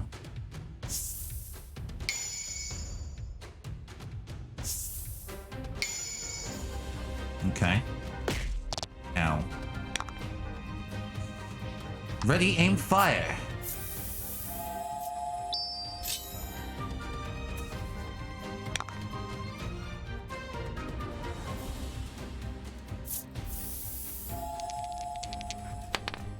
Ooh, big damage.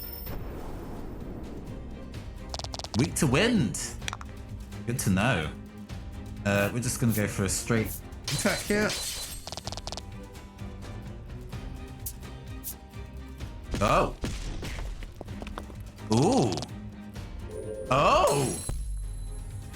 Oh no. Oh no. That's the first time that's happened.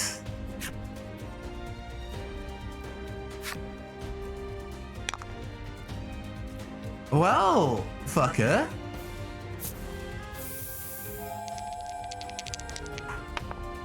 Yes, poisoned. Excellent.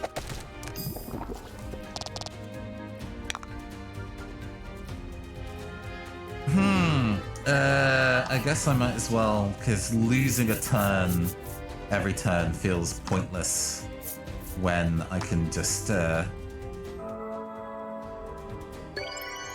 This is the first in Spirit Elixir that we've used. Please don't target them again. What?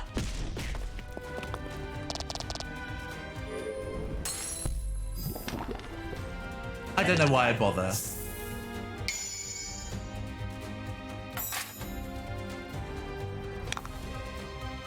Right, you have a status effect on, so I'm gonna deal a whole bunch of damage to you.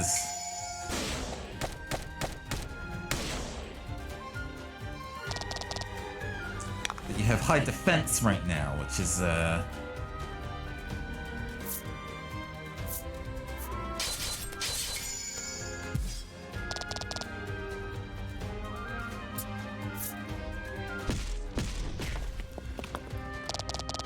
okay, well...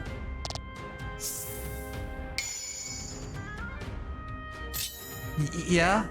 This might be the opportunity to turn it around.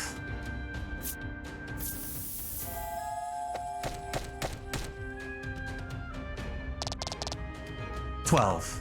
Okay. Deal light damage to all enemies. Value of roll to attack and deal bolt damage. Please, 6. Ah, that might still kill though. Yeah, that'll kill. Get out of here. Get out of here.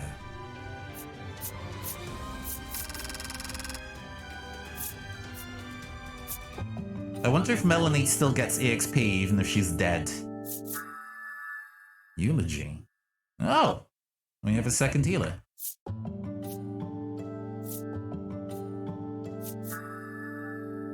And he can restore himself. Yeah, that was very suspiciously a Marnie free level up. Though the battle is over, you cannot stop thinking about what those monsters were saying. Come on, we have to defeat that dragon, Melanie says assuredly. Why are you so obsessed with defeating the dragon? You ask her. She explains that her mother was killed by the dragon. She did not say any more, but her hatred for the beast was clear in her eyes. Alright. You're back at 1 HP. And cards, items. Use this on you and get you up to 21. There we go. Cool.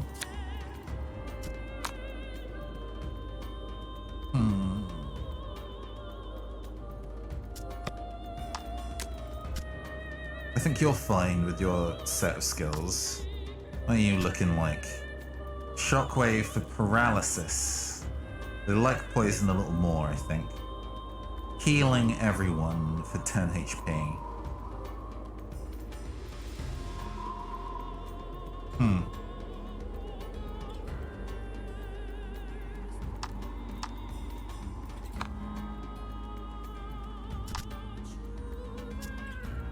Charge spell, magic strike. No, that's fine. Okay.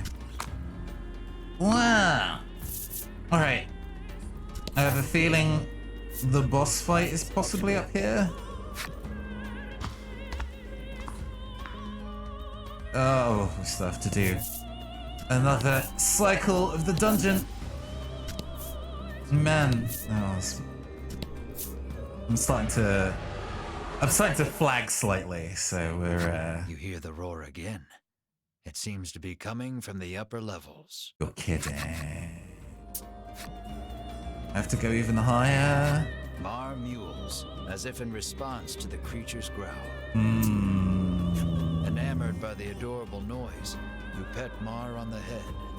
You're obsessed, Melanie remarks snidely, but looks at you two as if wanting to pet Mar too. It sounds like the roaring beast is close. God damn it. I want to see if it's the dragon.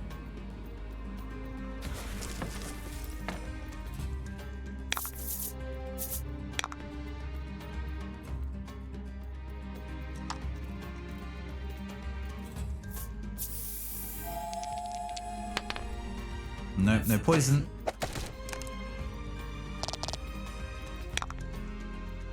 Is that for the kill?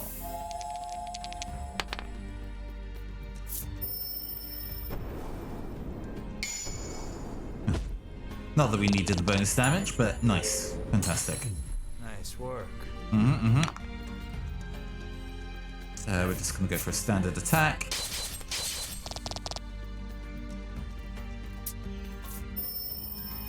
And resist their electric attacks, I'm afraid.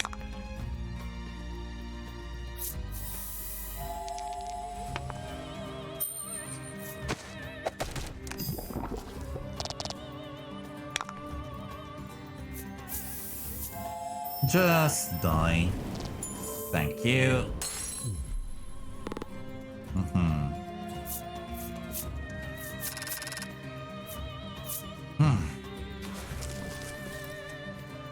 All right, let's keep going.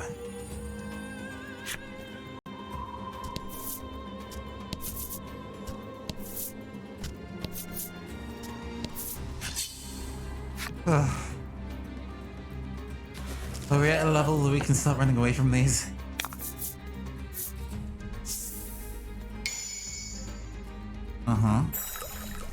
That's not to my benefit, I don't think. Decent chance on a 2 or greater. Oh god, yeah, bye. Yeah. See ya.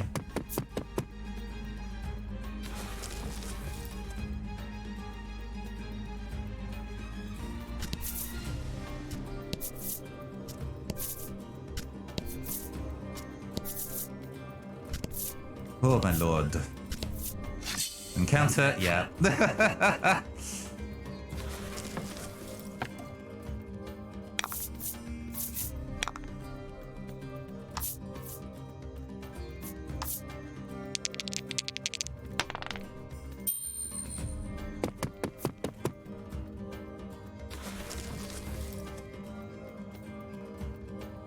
Maybe not necessarily astounding television to watch me run away from fights, but please.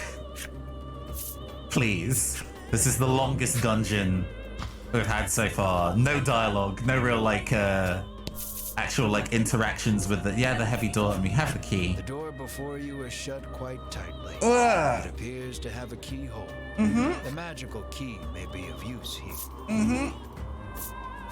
You insert the magical key into the hole and turn. You hear the lock come undone with a loud clank. Alright, this would be a good time to save, I think. May be just ahead.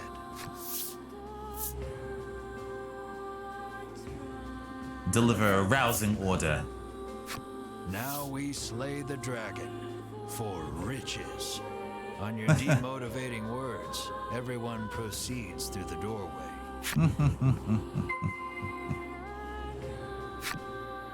There's no dragon up here. There is definitely no dragon up here. But we are going to save. We have 7,000 gold.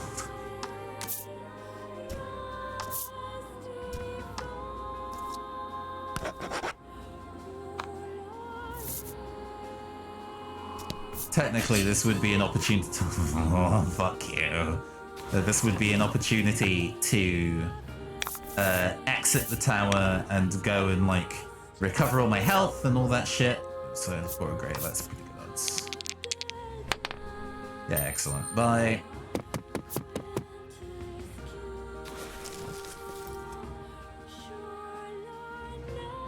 This is just going to be a bird, a single bird.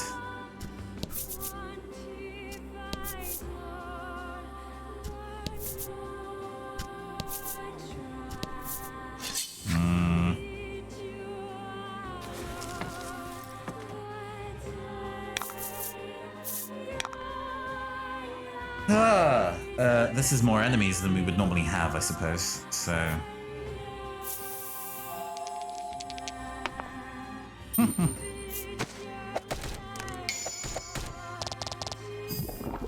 Excellent. You...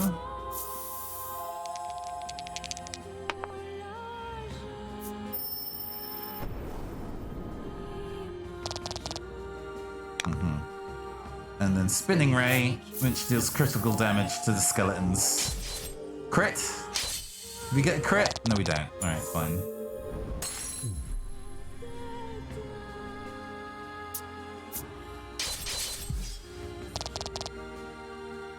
Nah, I can tolerate that.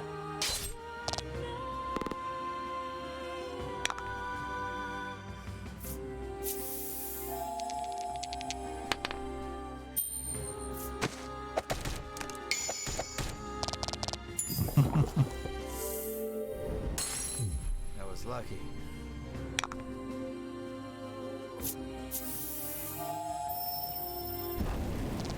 Okay.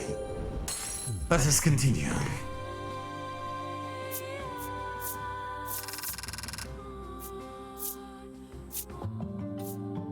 Bruno levels up again.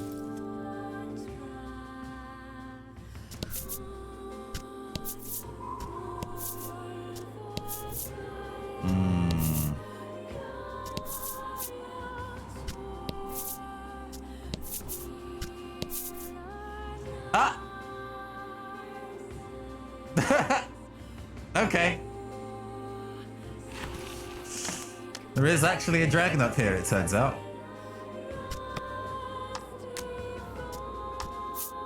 There is actually a dragon up here. Well, at least the game is not wasting our time. Is it the dragon? I have no idea. I'm gonna have to think a little bit about what I'm gonna do in terms of stuff like skills though. It's a single target, so we do not need the multi-target thunderstorm. So we're going to use charge spell on her instead.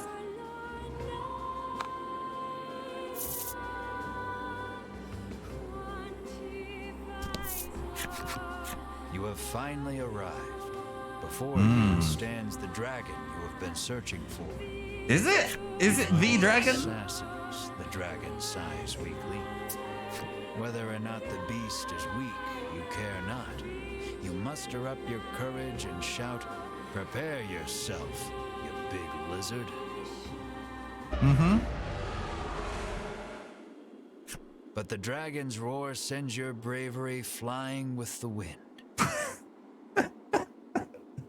Just useless. Your legs tremble in fear. At every step of the way. Absolutely useless. But no matter how scared you are, the dragon will not wait.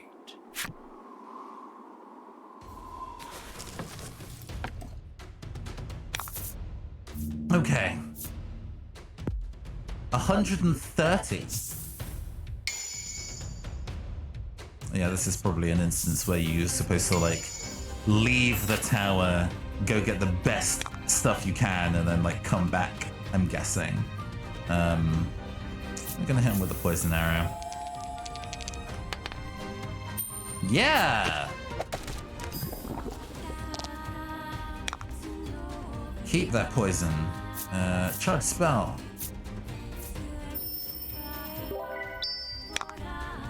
Excellent. Paralysis attacks, huh? I did need an item to solve that. I don't think I just have that on me. Okay. Let's try a lightning strike.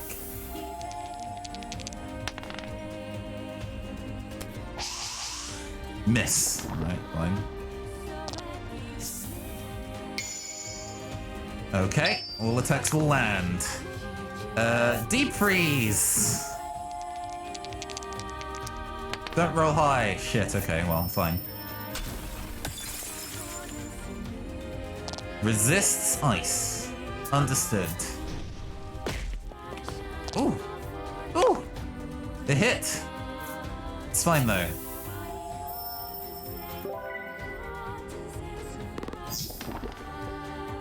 Ooh. Okay. Well, let's use some fire damage then. Oh, well. Well. That actually wasn't that bad. It was shook for nothing.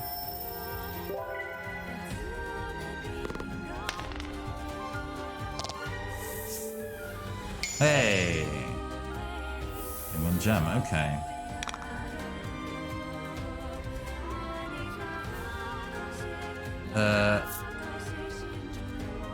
Sensible. This is why we charged. So we could have that on deck. Let's try wind.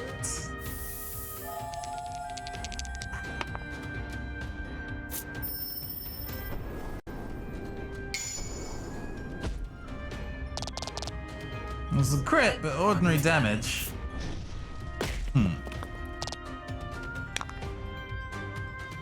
Only element we've not tried yet is light.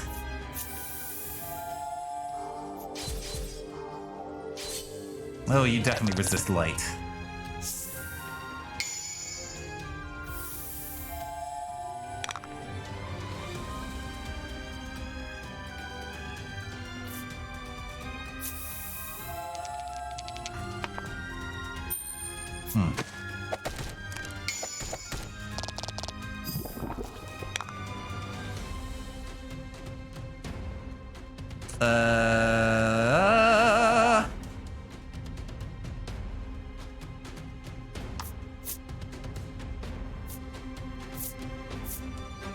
I think I'm just gonna use the salve on myself, huh?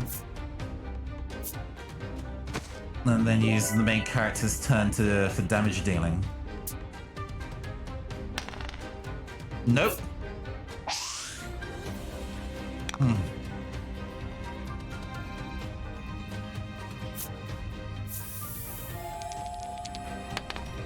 4. We're whittling. We're whittling.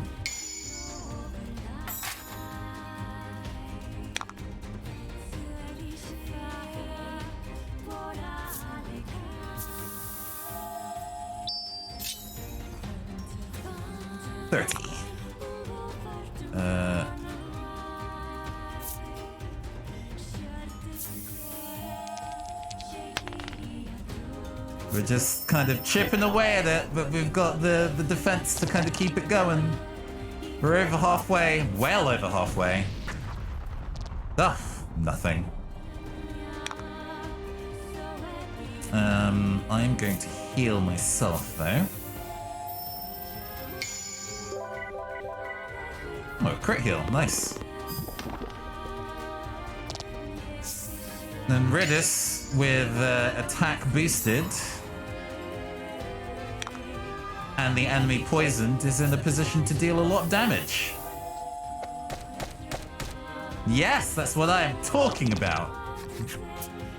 We shall strike you down, you exclaim, slashing out while cheering on your comrades. But at that moment...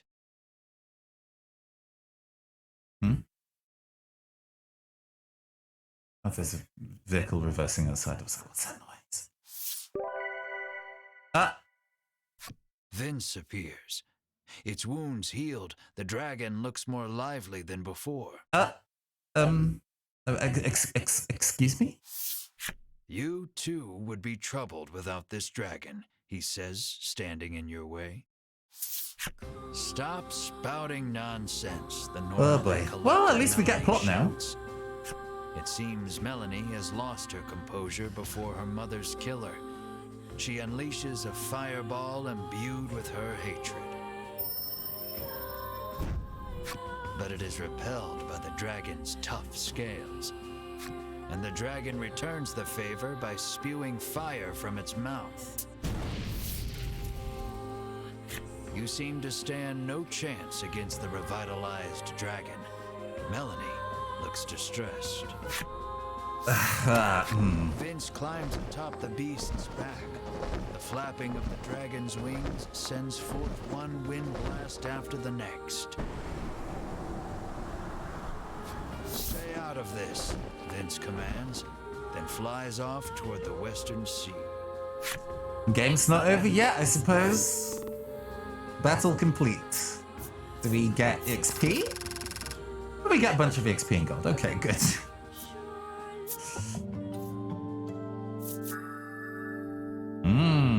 Big heal.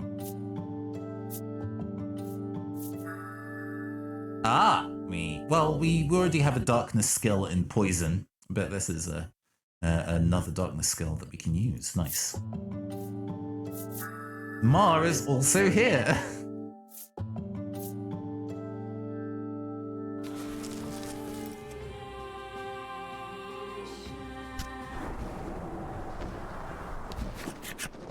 You worry for Melanie, who has been burnt badly by the dragon's fire. I can't get up, she whispers weakly. Drink this, Bruno instructs, offering her a small bottle. It will help you regain your strength.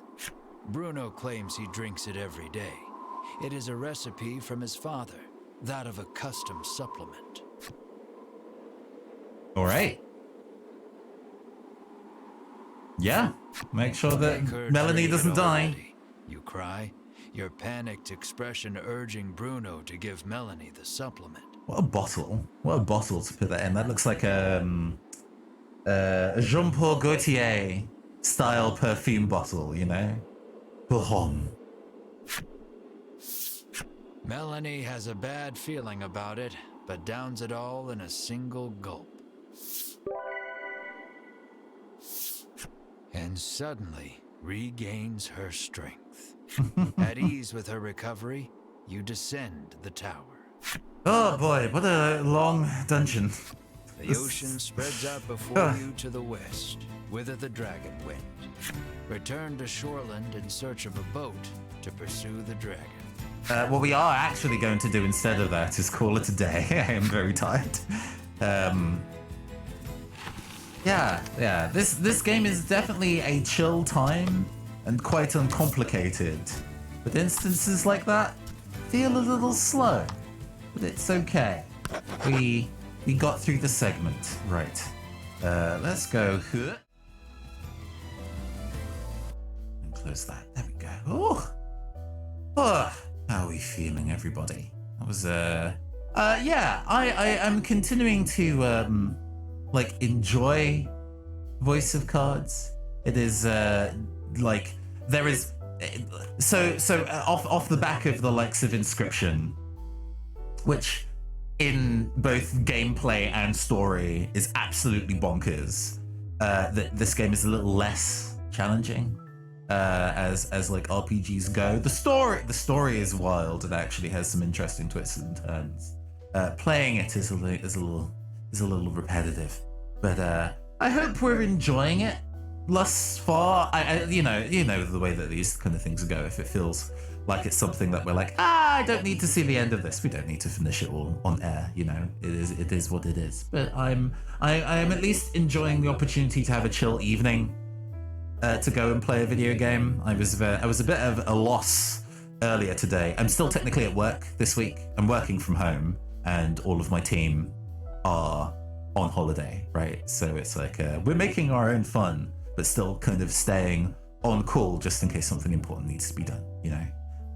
So I was feeling a bit weirdly enough, doing nothing is more tiring than doing nothing is a bit more tiring than actually having a target thing to focus on, if that makes sense, like at all. Yes, you returned to the very, very end, Crying Cryptid. Yes, we climbed to the lighthouse, beat up the dragon. The dragon flew away before we could kill it, and after nearly 4 hours of stream time, I think it's time to go and take a break.